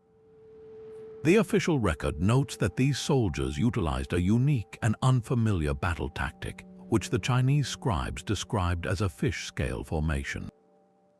This single cryptic phrase has ignited a century of scholarly debate, suggesting the impossible, that Roman legionaries might have fought on the fringes of China. To understand why this description is so provocative, we need to picture the classic Roman battle line. The legion's signature maneuver was the testudo, or tortoise formation, where soldiers would interlock their large, rectangular shields overhead and to the front, creating a protective shell that scaled like armor. From a distance, the overlapping edges of these shields could indeed have looked like the scales of a fish, a formation entirely alien to the more open and mobile styles of warfare practiced by the steppe nomads and Chinese armies of the time. The Book of Han further states that these soldiers were defending a fortified wooden palisade, another tactical hallmark of Roman military engineering not commonly used by the local peoples. After their defeat, the record notes that more than 100 of these strange warriors were captured and subsequently resettled within the borders of the Han Empire. This is where the theory connects to one of the most famous military disasters in Roman history. Nearly 2 decades earlier, in 53 BC, the wealthy but arrogant general Marcus Licinius Crassus led a massive Roman army into a catastrophic defeat at the Battle of Carrhae against the Parthian Empire. The legions were decimated, Crassus was killed, and thousands of Roman soldiers were taken prisoner. According to some Roman historians like Plutarch, these prisoners of war were marched eastward and forced to serve as border guards on the Parthian Empire's far eastern frontier, a region that bordered the expanding sphere of Han influence. The theory proposes that a group of these legionaries, perhaps escaping their Parthian captors or sold off as mercenaries, could have drifted eastward, eventually offering their services as soldiers for hire until they finally clashed with General Chen Tang's forces. The most tantalizing piece of evidence comes from a modern place name. In the Gansu province of China, there exists a village called Zhejiang. For centuries, local tradition and even official county records have referred to this area by another name, Liqian. This ancient toponym is strikingly similar to the Chinese word for the Roman Empire at the time, which was Da Qin. Some scholars have proposed that Lycian could be a corrupted transliteration of Alexandria, as the Romans were often associated with the Hellenistic world, or even a direct reference to legion. In the early 20th century, the inhabitants of this village were noted for unusual physical features: light hair, green or blue eyes, and tall stature, which fueled speculation that they were descendants of those lost Roman soldiers. This combination of a peculiar historical record and persistent local folklore created a powerful narrative of a lost Roman community in China. However, the Romantic theory faces significant and powerful criticism from mainstream historians. The first major hurdle is the phrase fish scale formation itself. While it's an appealing match for the Roman testudo, it is not a definitive description. Other cultures used shield walls, and the Chinese term could just as easily refer to a tightly packed infantry square used by any number of Central Asian peoples. There is no mention of the other defining characteristics of a Roman legion, such as their distinctive armor, javelins, or short swords. Furthermore, the journey these legionaries would have had to make is staggering, traversing thousands of miles of unforgiving deserts and mountain ranges through territories controlled by hostile empires. While not impossible, it stretches credulity that a cohesive, trained unit could have survived such an odyssey. The genetic evidence from the villagers of Zhejiang has also largely debunked the idea of a Roman origin. DNA studies conducted in the early 2000s revealed that the residents' ancestry is predominantly Asian, with some genetic markers common in Western Eurasia, but no more than what would be expected from centuries of interaction along the Silk Road. The unusual physical features can be explained by the region's history as a melting pot for diverse populations over millennia. The name Lycian itself likely has a much more local etymology, possibly derived from an ancient name for a different people or place. Most archaeologists and historians conclude that while the lost legion theory is a captivating story, the hard evidence simply isn't there to support it. Yet, the enduring power of this idea lies not in its historical accuracy, but in what it represents. It speaks to our fascination with the interconnectedness of the ancient world long before globalization. The Silk Road was not just a route for silk and spices, it was a conduit for people, ideas, and cultures. The fact that such a theory can even be plausibly debated is a testament to the vast scale of exchange that was already occurring 2,000 years ago. It challenges our perception of the ancient world as a collection of isolated civilizations and suggests that the boundaries between empires were far more porous than we often imagine.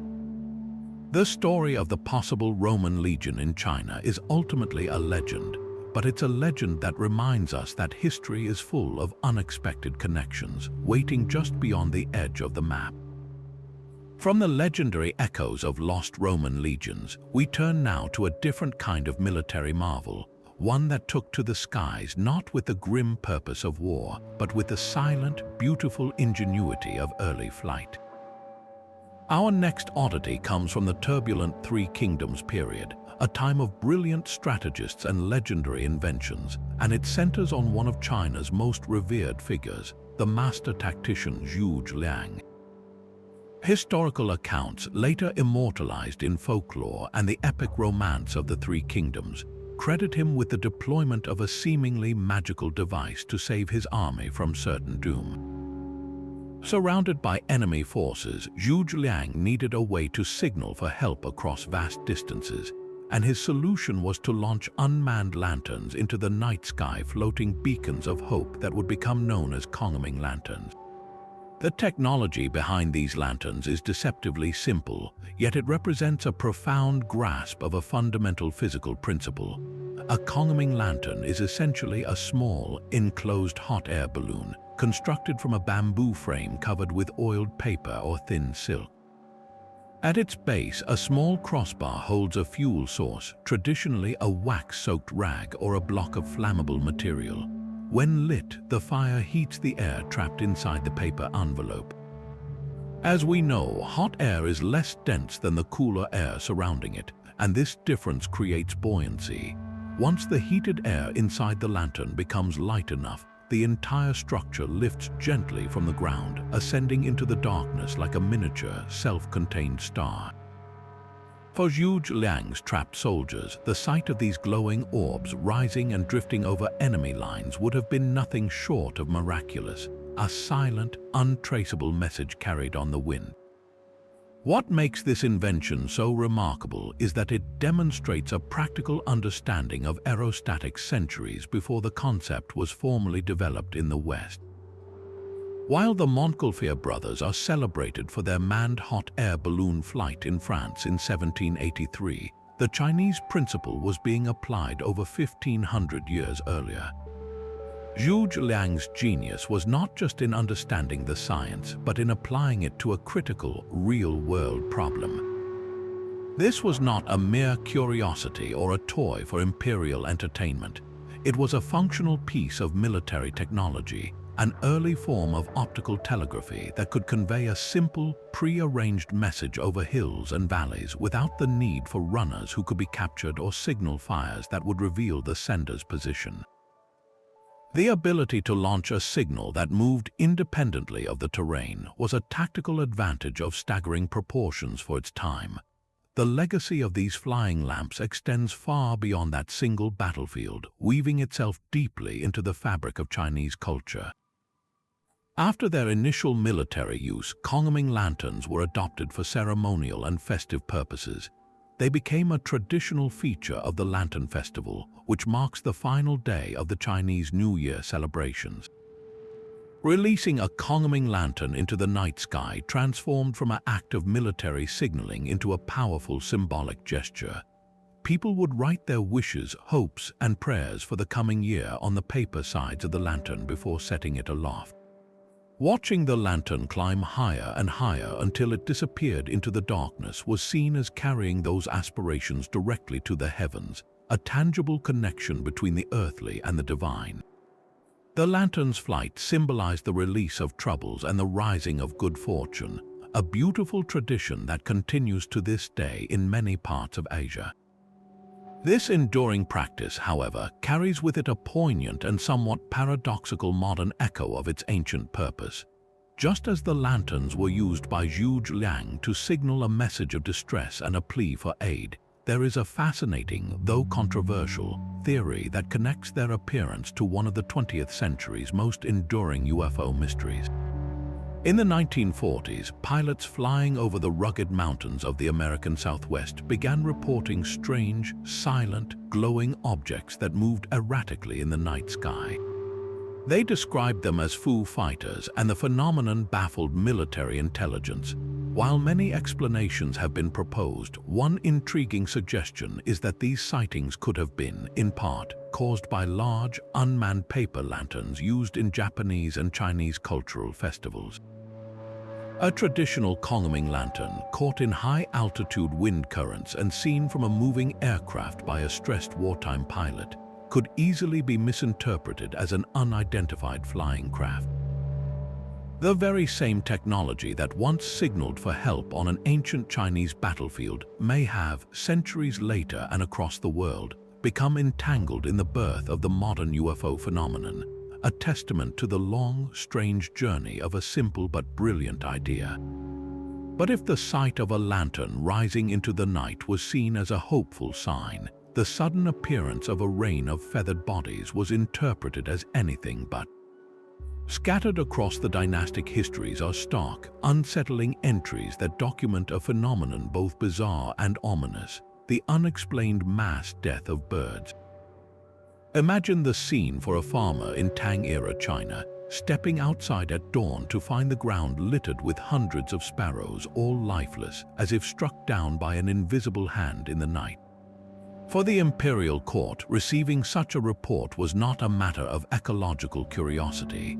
It was a critical data point in the health of the empire, a potential celestial indictment that demanded immediate interpretation.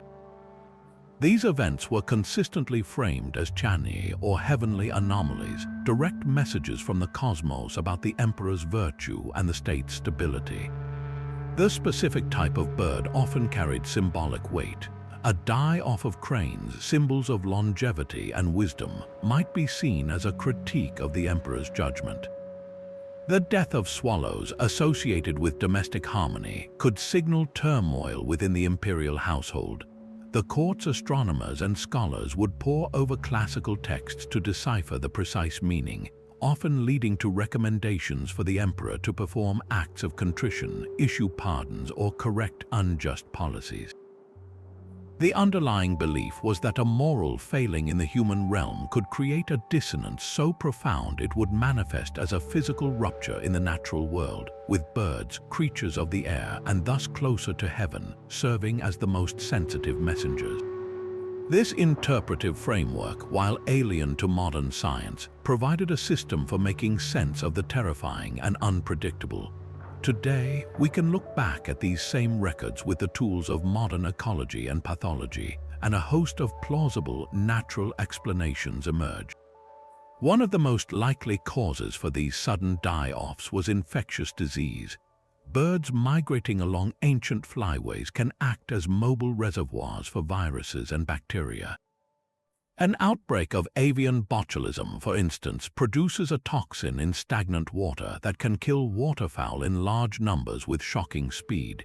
Similarly, diseases like avian influenza can sweep through dense populations, causing mass mortality events that would appear sudden and inexplicable to ancient observers who had no concept of germ theory.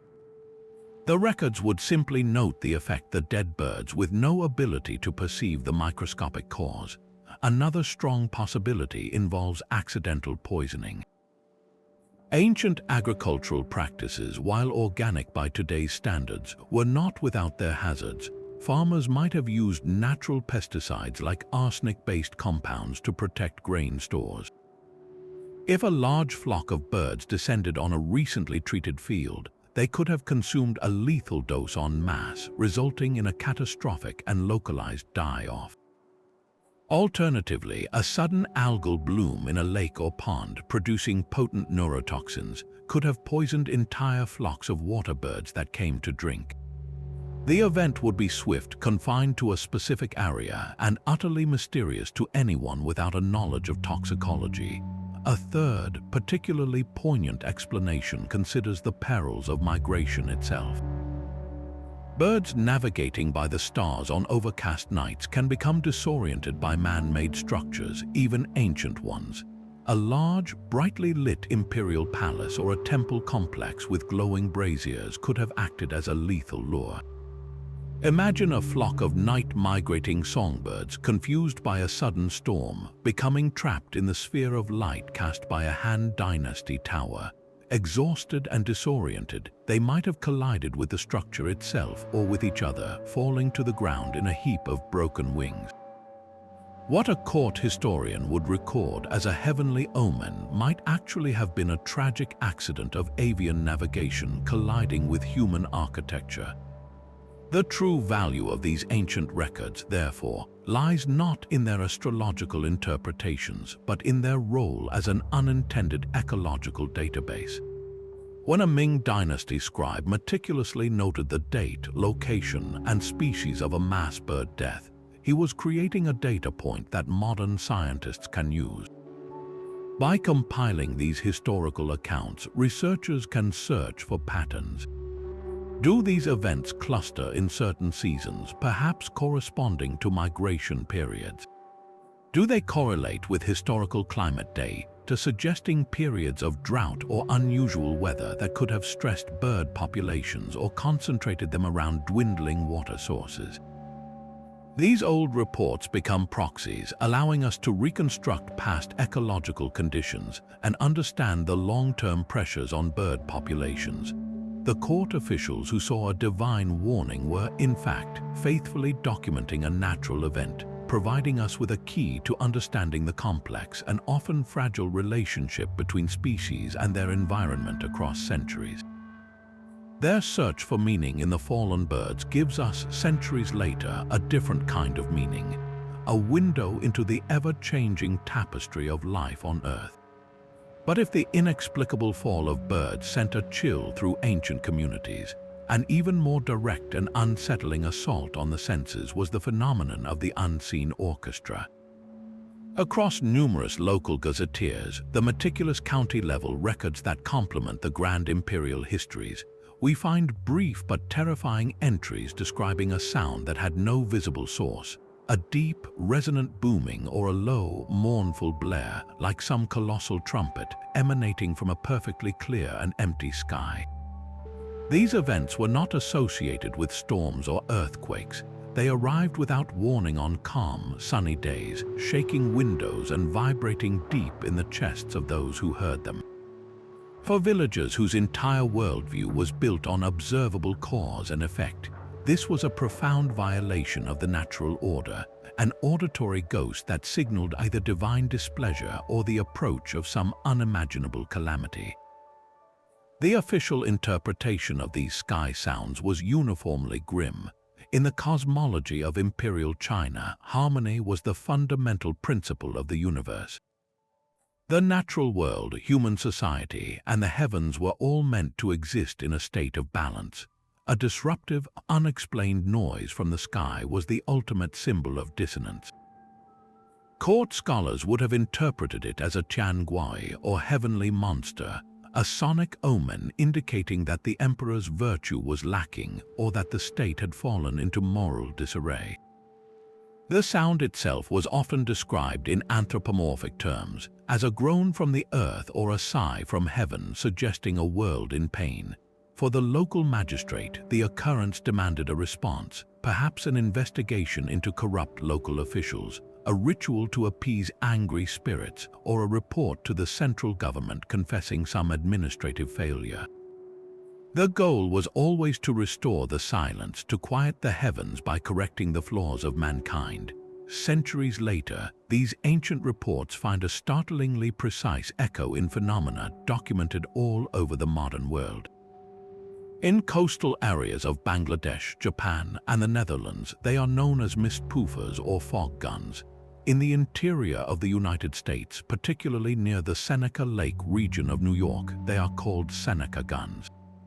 Residents of the Ganges Delta in India report the Burisil guns. The descriptions are universally consistent. A sudden, powerful boom that sounds like distant cannon fire or a massive sonic boom, but from a sky empty of aircraft. Science has offered several compelling, though still debated, explanations for these mysterious noises, creating a fascinating bridge between ancient fear and modern geophysics.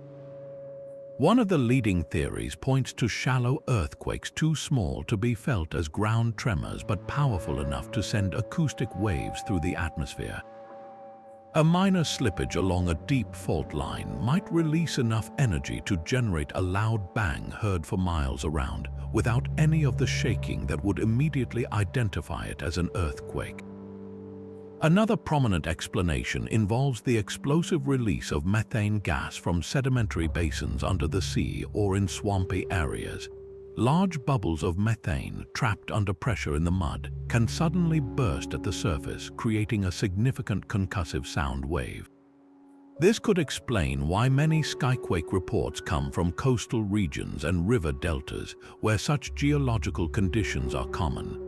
Perhaps the most poetic and scientifically complex theory involves atmospheric phenomena. Under specific temperature and pressure conditions, sound waves can become trapped within layers of the atmosphere, traveling for hundreds of miles from their source. A distant thunderstorm, a volcanic eruption, or even a meteorite exploding high in the atmosphere could generate a sound that is then ducted through the air, arriving at a location with clear skies overhead. The sound would seem to originate directly above the listeners, a phantom noise from an event happening far beyond the horizon. Other researchers have proposed more exotic causes, such as the rumbling of distant, breaking waves being amplified under certain conditions, or even the sound of large icebergs calving in polar regions, their low-frequency groans transmitted across vast distances. The enduring mystery of the skyquakes lies in the fact that no single explanation accounts for all reported occurrences. This very elusiveness is what makes the ancient Chinese gazetteer entries so valuable. They are not mere superstition, they are early data points in a global puzzle. By noting the date, location, and weather conditions associated with these events, the local scholars were inadvertently providing clues that modern scientists can use to test their hypotheses. A cluster of reports from a specific river valley might support the methane gas theory, while accounts from mountainous regions could point towards seismic activity. The fear these sounds inspired in the hearts of ancient farmers has been replaced by a determined curiosity, a drive to understand the intricate and often hidden mechanics of our planet. The phantom trumpets from a clear sky remind us that the world is still full of audible mysteries, and that sometimes the most terrifying questions posed by our ancestors are the very ones that lead us to a deeper understanding of the Earth's secret voice. Now, let us turn from the phantom sounds of the sky to an object of legendary sharpness, a blade whose very name evokes a whisper of the supernatural, the Jian. This is not merely a sword. In Chinese lore, it is a symbol of righteous authority, a conduit of cosmic power, and the subject of tales that blur the line between masterful craftsmanship and outright magic. The most enduring legends speak of giants forged not from ordinary earth-bound ores, but from the essence of the stars themselves, meteoric iron that fell from the heavens, imbuing the finished blade with qualities that defied the limits of the possible. It was said that a true, legendary giant could slice through a block of solid jade as if it were mist, or sever a falling silk scarf with nothing more than its own weight. These were not just superior weapons, they were artifacts possessing an almost conscious edge that seemed to resist the very concept of resistance. To understand the awe these swords inspired, we must place ourselves in the worldview of the spring and autumn and warring states periods. The arrival of a meteorite was a momentous celestial event, a direct gift or message from the heavens. The idea that a skilled smith could capture this star metal and forge it into a blade transformed the weapon into something sacred. It became an object that connected its wielder to the cosmic order, a physical manifestation of the mandate of heaven. The most famous of these mythic swords are associated with master smiths like Gan Zhong and Wu Yezi, whose legends are filled with divine sacrifices and impossible trials. In these stories, the creation of the perfect giant is not a technical process but an alchemical ritual where the smith must pour his own spirit, sometimes even the lives of his family, into the furnace to achieve the necessary union of elements. This mythological framework elevated the sword from a tool of war to a relic of destiny. But behind the veil of legend lies a tangible, and in many ways even more impressive, historical reality. The regions of Wu and Yu, located in the humid, river-laced south of China, became renowned during the first millennium BC for producing the finest bronze swords the world had ever seen.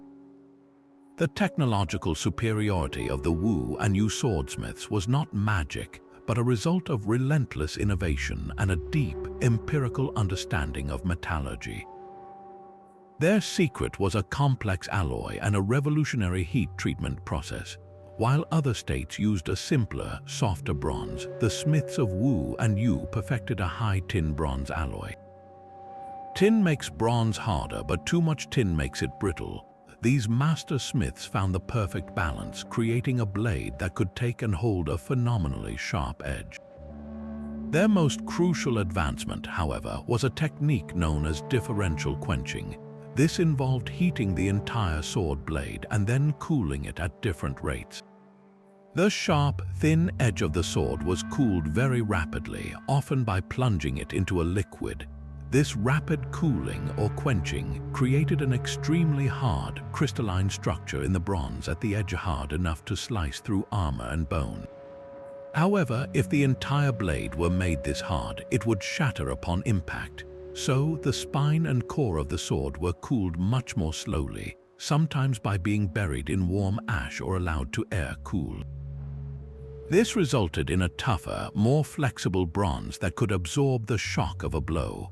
The result was a weapon with a deadly, razor-sharp edge married to a resilient, springy core, a perfect combination of hardness and flexibility that would not be rivaled until the development of pattern-welded steel centuries later.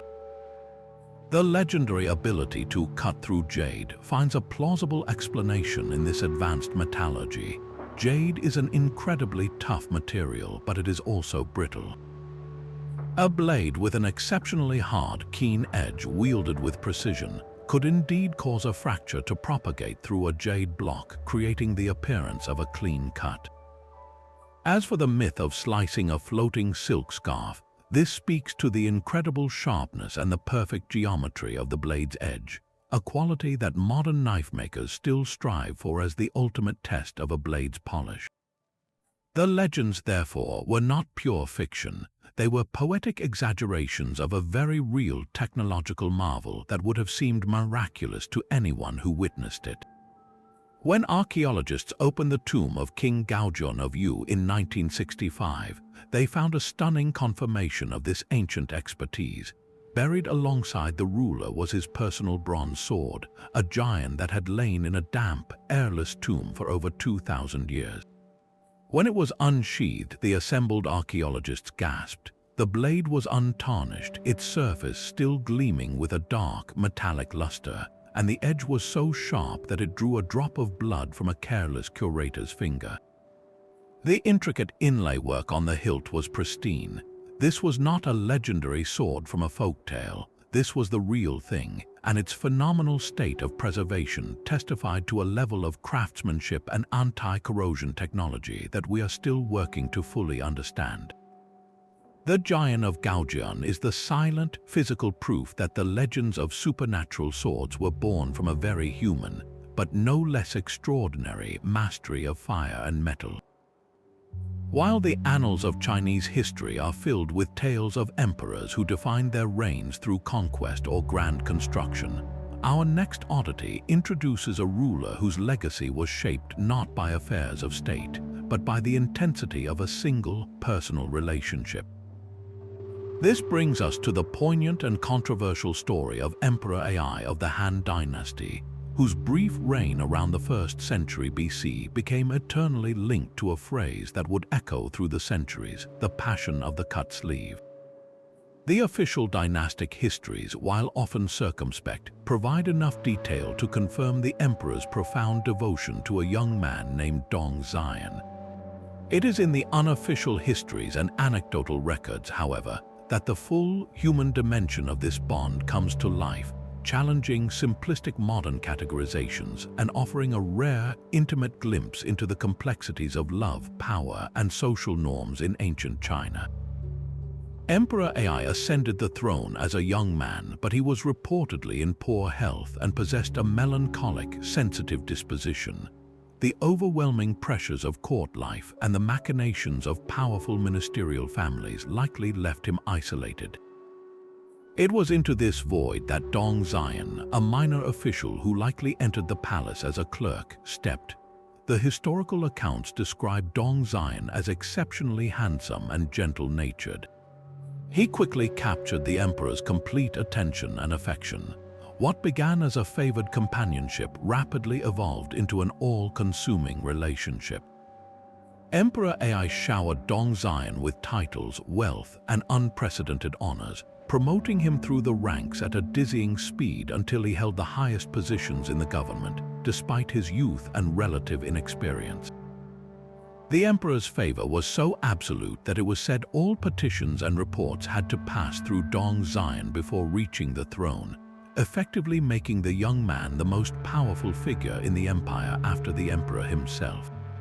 The origin of the famous phrase, "the passion of the cut sleeve," stems from a specific, deeply human anecdote that has survived for 2,000 years. As the story goes, one afternoon Emperor Ai and Dong Xian were napping together. The emperor awoke first but found that the sleeve of his robe was trapped beneath the still sleeping Dong Xian. Unwilling to disturb his beloved companion's rest, Emperor Ai took a dagger and carefully cut off the sleeve of his own imperial garment, freeing himself without waking Dong Xian. This small, tender act of consideration resonated deeply with the court and later historians. It was not a grand political decree, but a private moment of sacrifice that seemed to encapsulate the depth of the emperor's feelings. The term cut sleeve became a classical Chinese literary euphemism for a romantic relationship between men, a poetic and surprisingly enduring reference to this ancient tale of devotion. The historical significance of this account lies in how it complicates our understanding of sexuality and relationships in pre-modern China. It is crucial to avoid projecting contemporary Western labels like homosexual or gay onto a figure from a completely different cultural and historical context. In the Han Dynasty worldview, there was no concept of a fixed sexual identity based on the gender of one's partner. Instead, behavior was understood through the lens of social roles, power dynamics, and the pursuit of pleasure or emotional fulfillment. An emperor having a male favorite was not necessarily seen as defining his entire being, but rather as an expression of his personal inclinations within the accepted framework of an emperor who also had an empress and concubines to produce heirs. The primary scandal surrounding Emperor Ai and Dong Xian was not the nature of their relationship per se, but the extreme degree to which the emperor allowed it to disrupt the political order. The problem was that Dong Xian, through the emperor's favoritism, had amassed power that bypassed the traditional aristocratic and bureaucratic structures, creating resentment and instability. This is where the unofficial histories provide a critical counter-narrative to the official record. While the Book of Han focuses on the political consequences of the relationship, anecdotal collections paint a more tragic picture. They suggest that Emperor Ai's attachment to Dong Xian was rooted in a deep loneliness and a search for genuine connection in the gilded cage of the imperial palace. Some accounts even imply that the emperor, perhaps due to his frail health, saw in Dong Xian not just a lover but a kind of soulmate, a refuge from the crushing burdens of his role. The tragedy reached its peak with Emperor Ai's early death. With no heir of his own, the throne passed to a cousin. The new regime acted swiftly and brutally against the now powerless Dong Xian, who was stripped of his titles and forced to commit suicide, his family disgraced. The story thus ends not with a celebration of love, but with a stark lesson about the dangers of placing personal affection above the cold, impersonal demands of statecraft. The tale of the cut sleeve endures because it is not a simple story of forbidden love, but a complex tapestry woven from threads of power, devotion, social expectation, and the ultimate vulnerability of even an emperor's heart. But if the legendary swords of Wu and Yu showcased a mastery of metal that bordered on mythology, another ancient Chinese artifact embodies a different kind of impossible perfection, the mystery of the light-penetrating bronze mirror. Scattered through various texts, from the unofficial histories to the philosophical musings of scholars, are tantalizing references to mirrors of such flawless craftsmanship that they possessed a seemingly magical property. These were not merely reflective surfaces for checking one's appearance. They were said to be two Guangjian mirrors that could penetrate the light. According to the legend, if one of these mirrors was pressed against a person's skin, it would not show a reflection of the surface, but would instead reveal the bones and internal organs within, like a primitive form of X-ray vision. The concept immediately captures the imagination. Imagine a physician or a mystic in the Han Dynasty holding a polished bronze disc against a patient's chest and being able to peer inside, diagnosing an illness by observing the very workings of the body. For a culture deeply invested in medicine and the mysteries of life, such a device would have been a treasure beyond compare, a tool that blurred the line between science and sorcery. The descriptions are always tinged with awe, suggesting these mirrors were exceedingly rare, perhaps only one or two produced by a master artisan in a generation, and their secrets were closely guarded. They were less like medical instruments and more like sacred objects, their power derived from a perfect alignment of material, craftsmanship, and an almost spiritual understanding of light itself. So, what physical reality could possibly lie behind such a fantastical claim? the most straightforward explanation points to an extreme level of metallurgical and polishing skill. We know that ancient Chinese bronze casters achieved incredible results, creating mirrors with surfaces so smooth and flat that they produced a clear, non-distorted reflection, a significant technological feat. The theory goes that if a mirror was polished to a near-atomic level of smoothness, it might interact with light in unusual ways. One possibility involves the phenomenon of specular reflection versus diffuse reflection. A standard, slightly imperfect surface scatters light in many directions, but a theoretically perfect surface could reflect light with such coherence that it might allow for a heightened perception of detail when pressed directly against the skin, perhaps making subsurface features like veins or discolorations more visible under the right lighting conditions. However, this falls far short of seeing actual bones, and the leap from a very good mirror to an X-ray machine is a colossal one. A more compelling, though still speculative, theory involves an optical trick that could have been discovered accidentally. Some researchers have proposed that what the ancients were describing was not true transparency, but a sophisticated form of image projection. If a mirror had two surfaces, a highly polished front and a precisely carved patterned back, and if it was made of a specific alloy that was just translucent enough, it might function as a primitive type of camera obscura.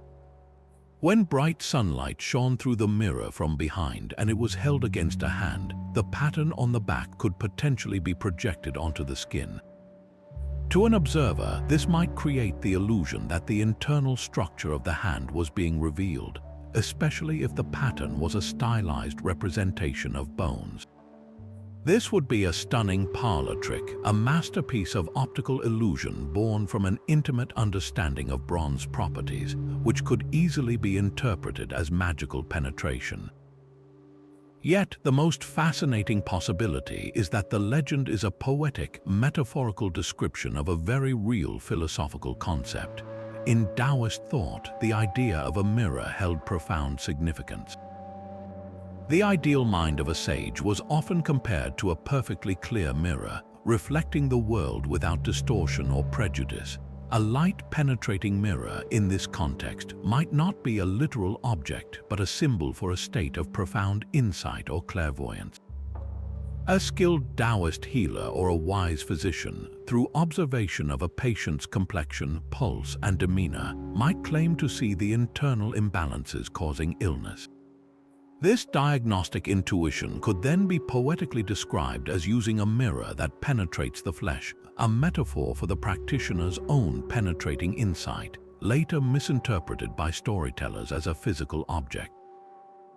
The legend, then, would be a testament not to lost technology, but to the power of traditional medicine's observational skills mythologized over time. Perhaps the true answer lies in a combination of all these factors. A master artisan creates a mirror of unparalleled quality, whose brilliant reflection seems to see deeper than any other. This mirror is then used by a revered healer known for his almost supernatural diagnostic abilities. Over generations, the reputation of the healer and the brilliance of the mirror fuse in the popular imagination, creating the legend of a single magical object. The light-penetrating mirror remains one of history's most captivating enigmas because it challenges us to decipher not just an ancient text, but an ancient way of seeing the world. A world where the boundary between a perfectly polished surface and a perfectly clear mind was perhaps just a trick of the light. While the phantom trumpets and light-penetrating mirrors represent mysteries of perception and belief, our next oddity descends into the grim, tangible reality of ancient warfare, revealing a terrifyingly sophisticated understanding of toxicity. The history of the Ming contains a stark account from a siege that reads like a page from a modern military manual, describing the use of a poisonous smoke to subdue a fortified enemy. This was not the simple smoke of a fire. It was a weaponized cloud deliberately engineered to incapacitate or kill, forcing us to confront the possibility that chemical warfare has a much longer and darker history than we commonly assume. The record places us at the siege of a city or fortress where conventional assault tactics were proving too costly. Faced with stalemate, the Ming commanders authorized a horrifying alternative. Instead of breaching the walls, they would make the air within those walls unbreathable. To understand what this poisonous smoke might have been, we need to look at the extensive pharmacological and alchemical knowledge available to Ming Dynasty scholars. Chinese military technology had already pioneered gunpowder, so the idea of using combustion as a delivery system was well established. The most plausible ingredients point to a chillingly effective recipe. One primary component was almost certainly realgar, a bright red mineral whose chemical composition we now know as arsenic sulfide. When burned, realgar releases arsenic trioxide, a potent, odorless and tasteless poison. Inhalation of this smoke would cause violent nausea, severe abdominal pain, and ultimately organ failure and death. Another likely ingredient was aconite, also known as wolfsbane, a plant whose roots contain powerful neurotoxins. Burning aconite would create a smoke that attacks the nervous system, leading to paralysis and respiratory failure. By combining these and other toxic substances, perhaps including sulfur and saltpeter to ensure a sustained, smoldering burn, Ming engineers could have created a crude but devastating chemical mortar. The method of deployment would have been as clever as the mixture itself. The records suggest the toxic agents were packed into hollowed-out cannonballs or large paper bundles, which were then launched by catapults or primitive mortars over the defensive walls. Upon impact, these containers would rupture and ignite, spreading the poisonous smoke through the confined spaces of the fortress, seeping into guard towers and barracks. There would have been no escape for the defenders. While they could hide from arrows and stones, there was no refuge from the air itself. The psychological impact would have been as devastating as the physical one. To see your comrades choking, convulsing, and dying from an invisible, malevolent force would shatter morale completely, making resistance impossible. This was warfare that targeted the body in its most fundamental need, the need to breathe, transforming the very atmosphere into a weapon. This historical account immediately forces a difficult ethical conversation. We tend to think of chemical weapons as a modern atrocity, a line crossed during the First World War with mustard gas. The Ming record challenges that timeline, suggesting that the conceptual leap to poisoning an enemy's environment was made centuries earlier. So, how was this viewed within the context of its time? The ancient Chinese military strategist Sun Tzu, in The Art of War, famously argued that the supreme art of war was to subdue the enemy without fighting. He valued deception and psychological operations, but he also emphasized moral law and the importance of winning the hearts of the people. The use of a weapon that caused indiscriminate, agonizing death would seem to violate any concept of righteous warfare. However, another school of thought, legalism, prioritized the end result victory for the state above all else. From a purely pragmatic legalist perspective, if a poisonous smoke could end a siege quickly and save the lives of thousands of one's own soldiers, it could be justified as a necessary, if brutal, tactic. The legacy of this early chemical warfare is a haunting one. It demonstrates that the knowledge required to create such weapons existed long before the industrial capacity to produce them on a massive scale. The Ming military engineers were applying a sophisticated understanding of toxicology, turning the ingredients of traditional medicine and alchemy into tools of mass casualty. This account stands as a sobering reminder that the capacity for inventing horrific methods of conflict is a deeply human trait, not a modern one. It forces us to acknowledge that the ethical boundaries of warfare have been contested for millennia, and that the line between cunning strategy and unacceptable brutality has always been frighteningly thin. The poisonous smoke of the Ming siege is more than a historical curiosity. It is a dark mirror reflecting a timeless and troubling aspect of human ingenuity in the pursuit of victory. But if the toxic smoke of Ming sieges reveals a dark side of ancient ingenuity, Our next oddity invites us to consider a creation of staggering scope and mystery, one that charts a course across the known world. Among the most enigmatic artifacts to survive from the age of exploration is the Mao Kun map, a document that is less a single chart and more an atlas of the oceans, traditionally attributed to the great Ming dynasty admiral Zheng He. This map, which forms part of the larger Wu Bei Zhai, a 17th century treatise on military preparedness, is not just a navigational tool. It is a puzzle that has captivated historians for centuries.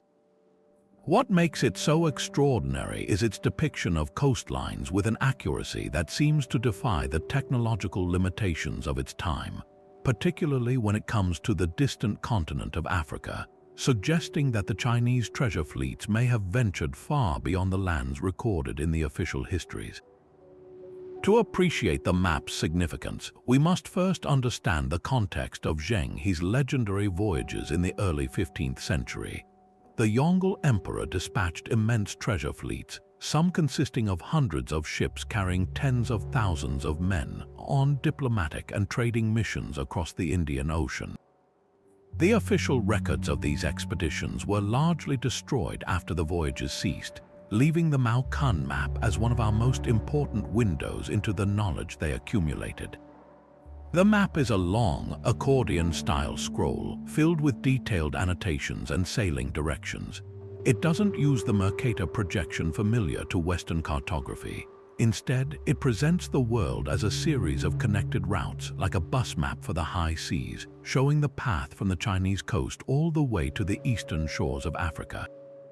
It is this African coastline, rendered with a shape startlingly close to reality, that forms the core of the mystery. The accuracy is most pronounced in its depiction of the southern tip of Africa.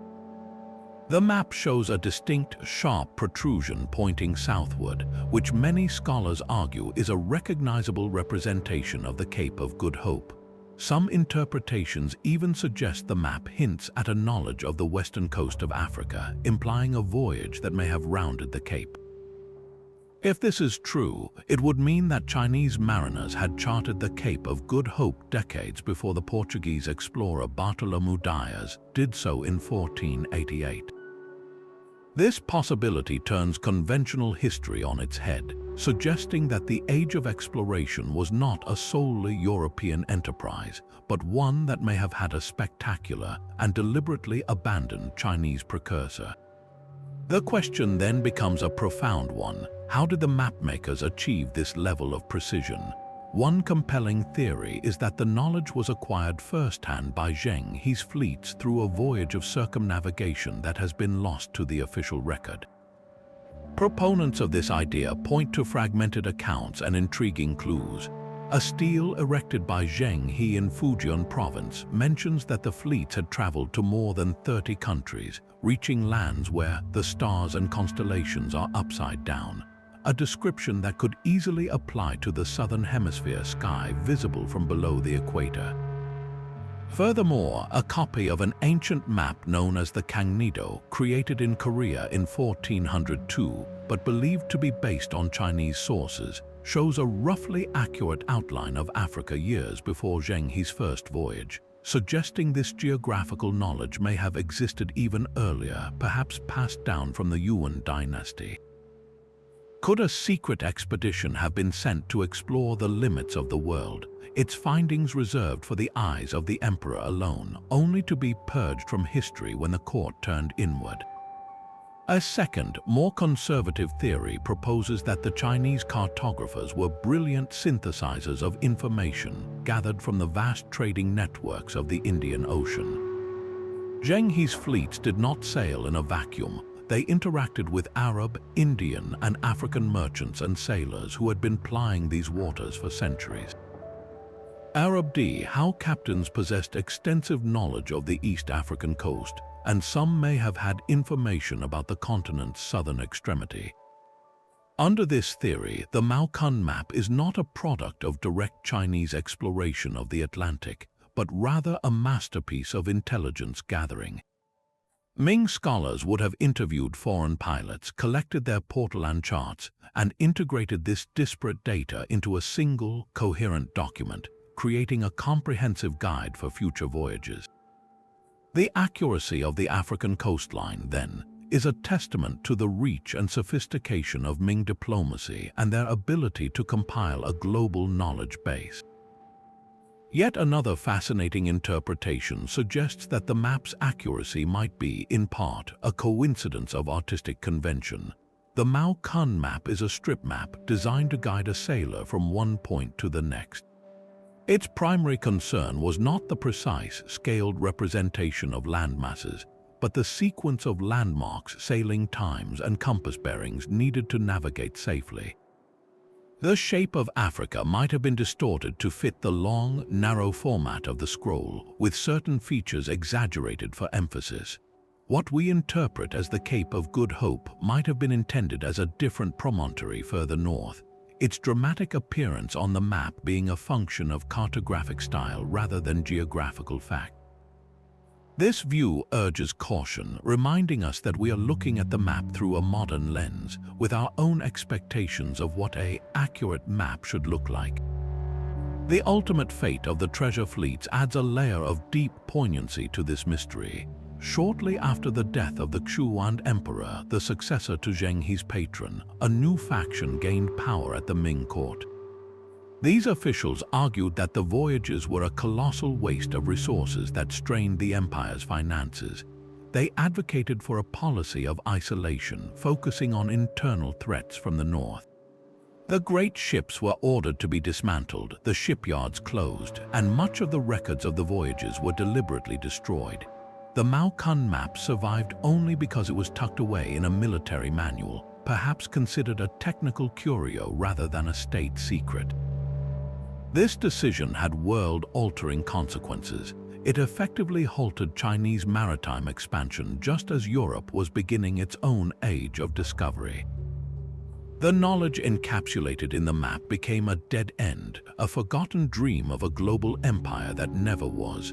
So, does the Mao Kun map prove that Chinese sailors rounded the Cape of Good Hope?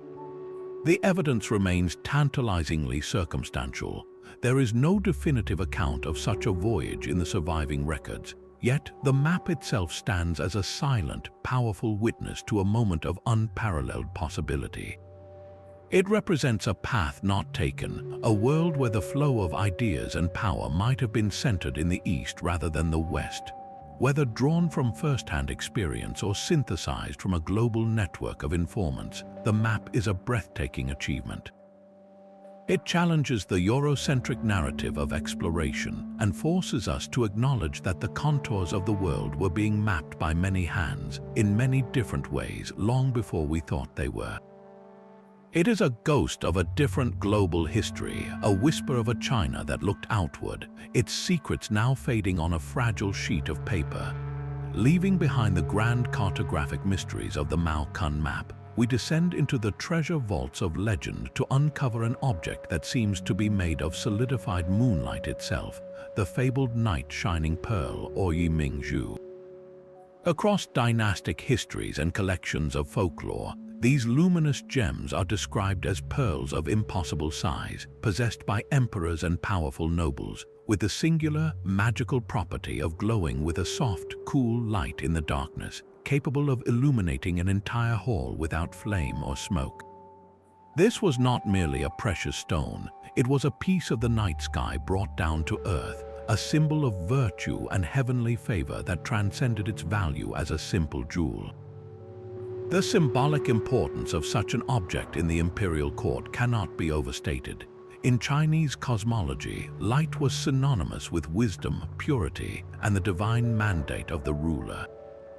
A pearl that generated its own light was the ultimate symbol of a virtuous emperor, a man whose inner brilliance was so profound it manifested in the physical world. Possessing a Yimingzhu was like holding a piece of the moon or a captive star, a tangible sign that heaven itself approved of one's reign. These pearls were often mentioned in tales of tribute, gifted by distant kingdoms to the Chinese emperor as an acknowledgement of his supreme status. They were also central to stories of lost and found dynastic legitimacy. The recovery of a lost night shining pearl could signal the restoration of a kingdom, while its theft or dimming could foretell a ruler's fall from grace. The pearl was more than an ornament, it was a barometer of celestial approval. But what physical reality could possibly lie behind these radiant legends? The most straightforward explanation points us toward the natural world, specifically to the phenomenon of bioluminescence. Certain species of marine life, like the blistering pearl oyster, can produce pearls with a natural, albeit faint, glow due to the same chemical processes that create light in fireflies or deep-sea creatures. While no naturally occurring pearl glows brightly enough to light a room, the discovery of even a faintly luminous pearl by a fisherman or diver would have been a moment of pure magic. Presented to a local magistrate and then to the emperor, its faint glow could easily have been exaggerated in the telling, transforming over generations into a legend of a pearl that banished darkness like a lamp. The very rarity of such a find would have cemented its mythical status. A far more compelling and scientifically plausible candidate, however, is not a pearl at all, but a magnificent crystal. China has vast deposits of fluorite, a mineral that can occur in large, perfectly clear or beautifully colored formations. Certain types of fluorite possess a property known as phosphorescence. When exposed to light, especially sunlight, these crystals absorb and store the energy, releasing it slowly over time as a visible glow. A large, polished fluorite sphere, after being left in the sun all day, could indeed emanate a soft, ethereal light for many hours into the night. To an observer in an age before electric light, the effect would be breathtaking. The crystal would appear to be generating its own illumination, cool to the touch and utterly silent. It is highly likely that what was described in court records as a night shining pearl was in fact a masterfully carved and polished sphere of phosphorescent fluorite, perhaps even set upon a stand to maximize its glow. This theory is strengthened by the known trade and appreciation for such minerals.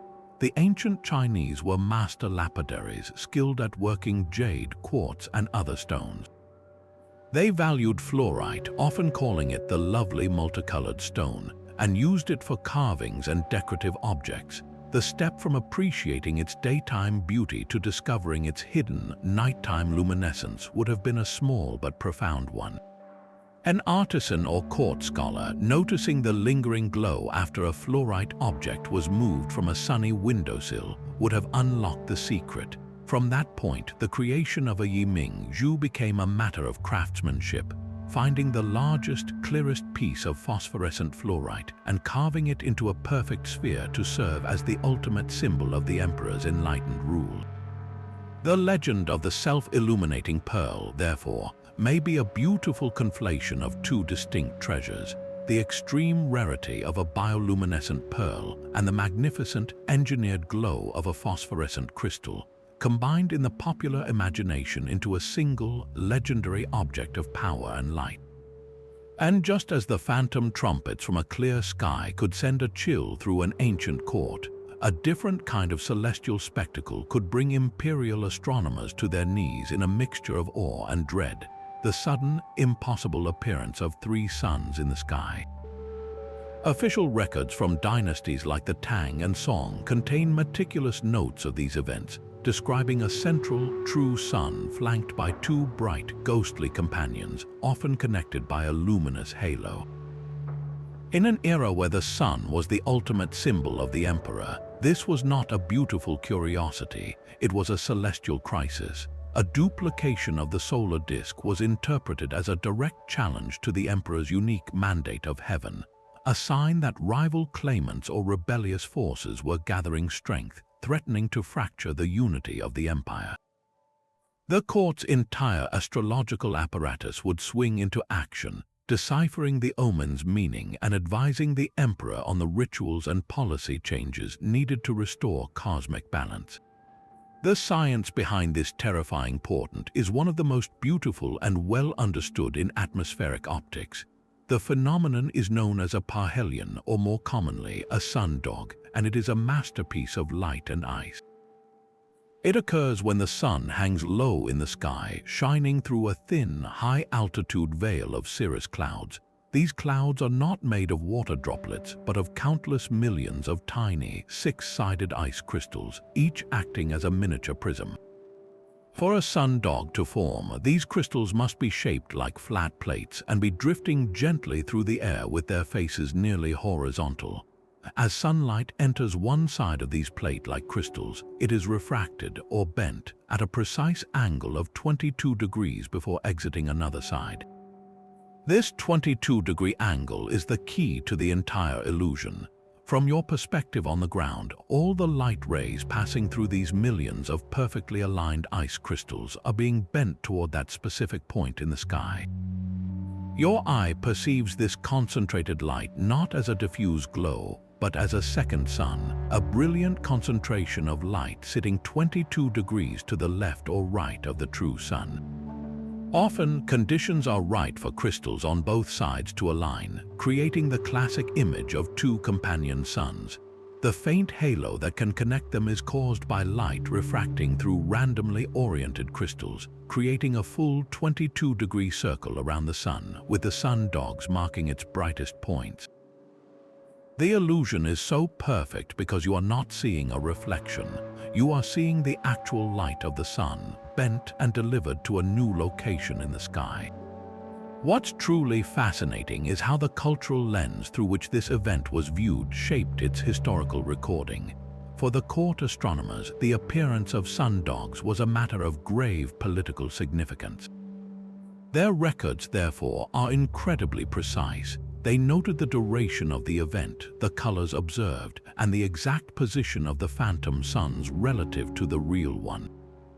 This very precision, born from astrological necessity, provides modern scientists with a rich dataset.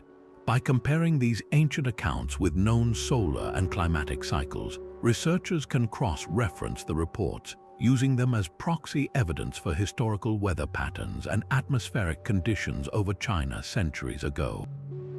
The omens that once terrified emperors have become valuable data points in understanding our planet's climatic past, a perfect example of how a single observable fact can be interpreted in two completely different ways across the centuries, both yielding a form of truth.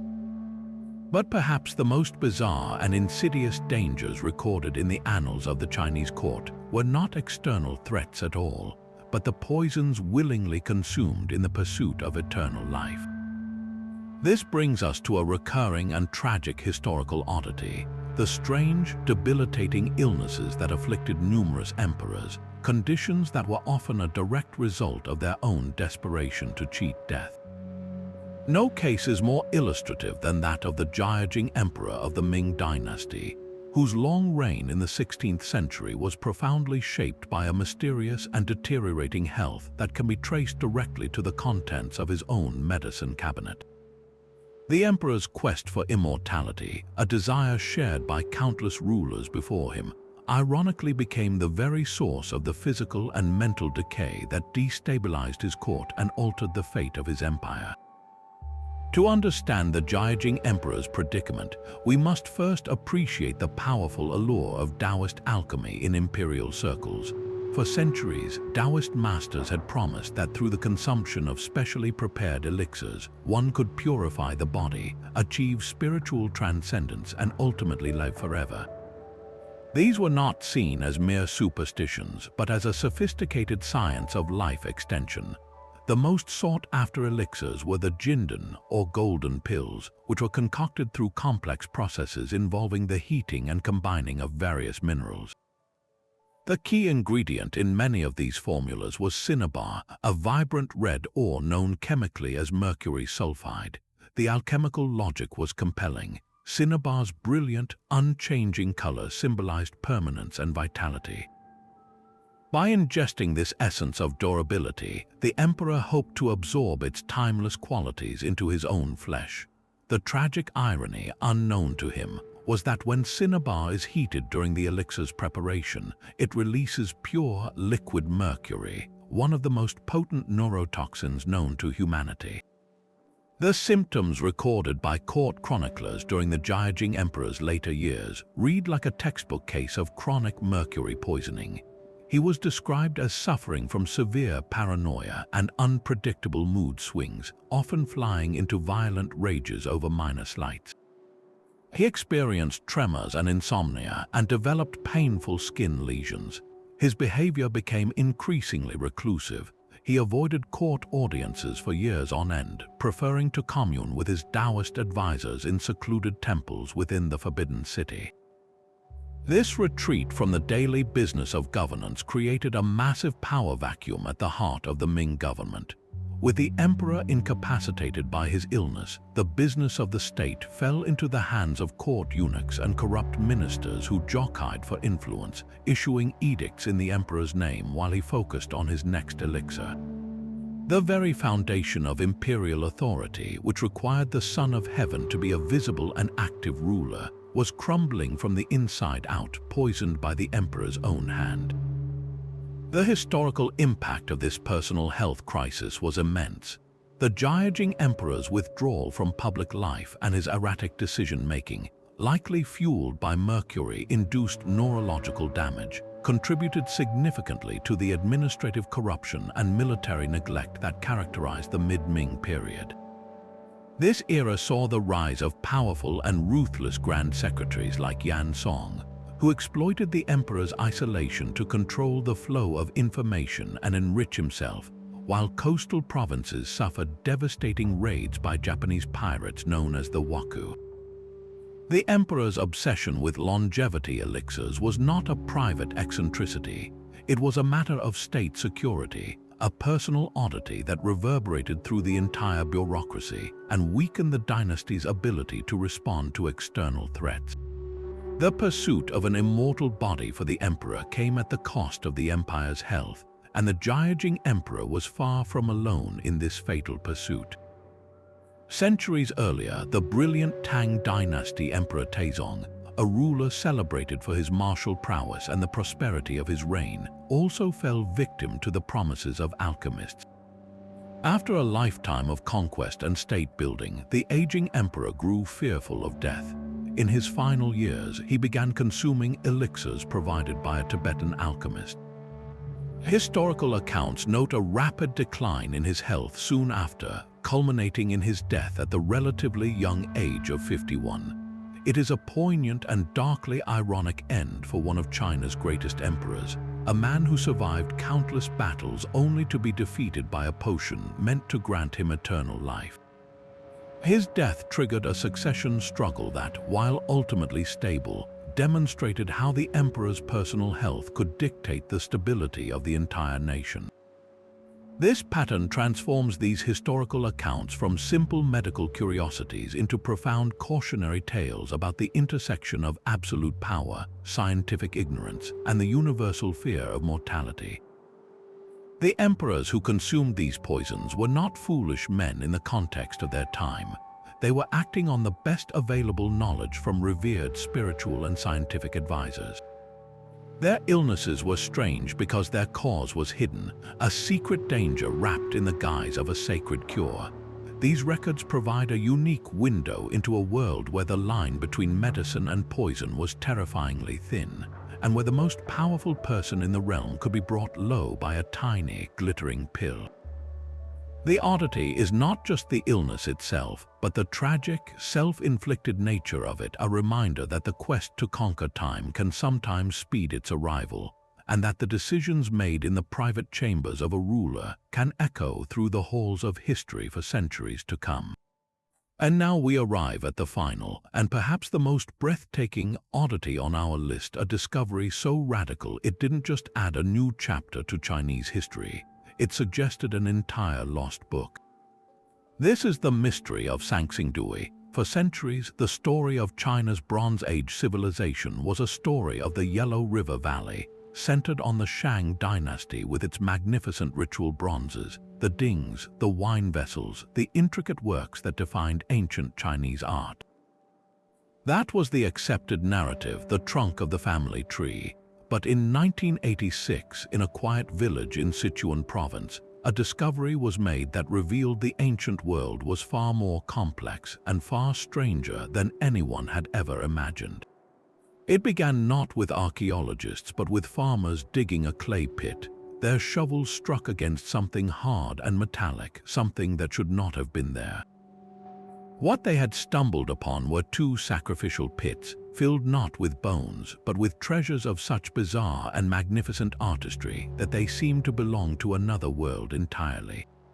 When archaeologists carefully excavated the site, they unearthed hundreds of artifacts crafted from bronze, gold, jade, and ivory.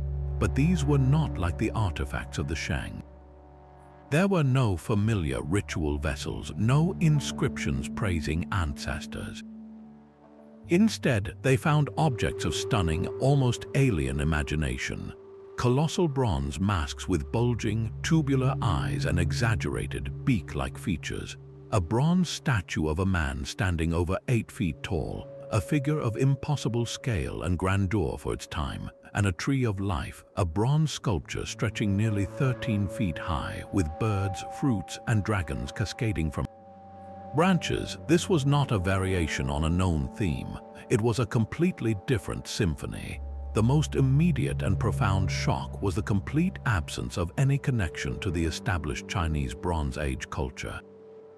The Shaanxi artifacts, carbon dated to the 12th and 11th centuries BC, were contemporaneous with the Shang dynasty, yet they shared no artistic language, no religious iconography, and no writing system. The Shang communicated with their ancestors through oracle bone inscriptions, a script we can decipher. The people of Shaanxi left behind a silent, visual language that we are only beginning to guess at. Their art is dominated by themes that feel both shamanistic and surreal. The giant masks with their protruding eyes and enlarged ears suggest a people obsessed with heightened senses, seeing and hearing on a superhuman, perhaps divine, scale. The figures are angular, geometric, and powerfully abstract, a stark contrast to the more humanistic, though still stylized, art of the Shang. It was as if a civilization with the technological sophistication of ancient Egypt had developed in complete isolation, with its own unique pantheon of gods and its own vision of the cosmos. Then, just as suddenly as it appeared in the archaeological record, the Shaanxi culture vanished. The pits themselves are not tombs. They are carefully organized repositories where every artifact was ritually broken or burned before being laid to rest in a precise order. This was not the result of an invasion or a hasty flight. This was a deliberate, systematic act of closure. The leading theory is that some cataclysmic event, perhaps a massive earthquake or a devastating flood that altered the course of the nearby Min River, forced the people to abandon their city. Before leaving, they conducted a final grand ceremony, sacrificing their most sacred objects to the earth, decommissioning their gods and their entire spiritual world in one profound act of farewell. They then scattered, likely assimilating into neighboring cultures, their unique identity dissolving into history, their memory erased for over 3,000 years. The discovery of Shaanxi forces a dramatic rethink of the origins of Chinese civilization. It shatters the old, linear model of a single cultural hearth in the Yellow River Valley. Instead, it suggests a far more exciting and complex picture. That ancient China was a land of multiple, concurrent, and highly advanced civilizations, a mosaic of cultures interacting and influencing each other. The long-held concept of Zhongyuan, or the Central Plains, as the sole cradle of Chinese culture can no longer hold. Shaanxi proves that on the fertile Chengdu Plain, 1,000 miles to the southwest, another stunningly creative and technologically brilliant society was flourishing at the very same time. Their mastery of bronze casting, particularly their use of piece mold casting to create such large and complex sculptures, was equal to, and in terms of artistic audacity, perhaps even superior to, that of the Shang. The ultimate mystery of Shaanxi is not just who these people were, but why their memory was so completely lost. How could a civilization capable of creating such monumental art leave no trace in the historical texts of its neighbors? There are no tales in the Shang records of a strange kingdom to the southwest with golden masks and giant bronze men. Their disappearance was so total that not even a legend remained. Today, the artifacts stand in a museum in Guanghan, silent and magnificent, challenging every assumption we have about the past. They are a powerful reminder that history is not a settled story written in stone, but a fragile narrative that can be overturned by a single stroke of a farmer's shovel. Shaanxi is the ultimate historical oddity because it represents a forgotten world, a ghost civilization that re-emerged to tell us that the map of the ancient world still has vast blank spaces, waiting to be filled with wonders we cannot yet imagine. And so, our journey through 30 of history's most captivating anomalies comes to a close, a journey that has taken us from gelatinous rains falling from a troubled Han dynasty sky to the silent, earth-shattering discovery of an entire lost civilization at Shaanxi. We have seen celestial events like the brilliant supernova of 1054, recorded with such scientific precision that they guide modern astrophysicists, and we have grappled with earthly mysteries like the moving statues and phantom trumpets that reveal a world where the very fabric of nature seemed alive with intention. We have marveled at technological flashes of genius from Ma Jun's automata to Su Song's cosmic clock tower, and shuddered at the dark ingenuity of poisonous smoke deployed in ancient sieges. Each of these oddities, meticulously inscribed on bamboo slips and silk scrolls, is more than just a strange story. It is a testament to the profound observant nature of China's imperial scholars. What these records ultimately demonstrate is an enduring human fascination with the line between the known and the unknown. For the court astronomers and historians, an unexplained event was not simply something to be dismissed. It was a puzzle to be solved, a message to be decoded, whether its meaning was found in the will of heaven or the intricate workings of the natural world.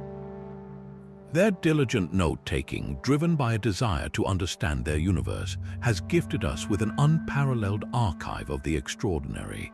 These accounts challenge our modern arrogance, reminding us that the past was not a simple, predictable place, but a realm of wonder, terror, and infinite possibility. They show us that the urge to question, to explore, and to find meaning in the inexplicable is a thread that connects us directly to those ancient scribes. The greatest lesson from these 30 oddities may be that history is not a closed book but a living, breathing field of inquiry.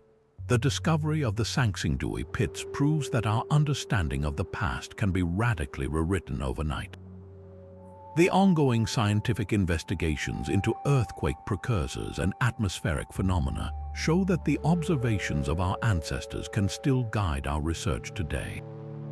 For every mystery we have explored, there are doubtless dozens more waiting in the vast, untranslated collections of local gazetteers and dynastic histories. What other secrets are hidden in those pages? Could there be descriptions of volcanic eruptions from unknown mountains, or records of encounters with now extinct creatures, or even hints of technologies so strange we have yet to recognize them for what they were?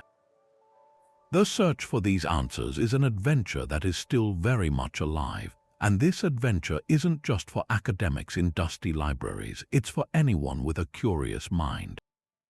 So we turn the question over to you. What are the historical mysteries that capture your imagination? Have you heard of an unexplained event from another culture's ancient records, or perhaps a local legend from your own part of the world that seems to defy explanation? Share your own favorite enigmas in the comments below.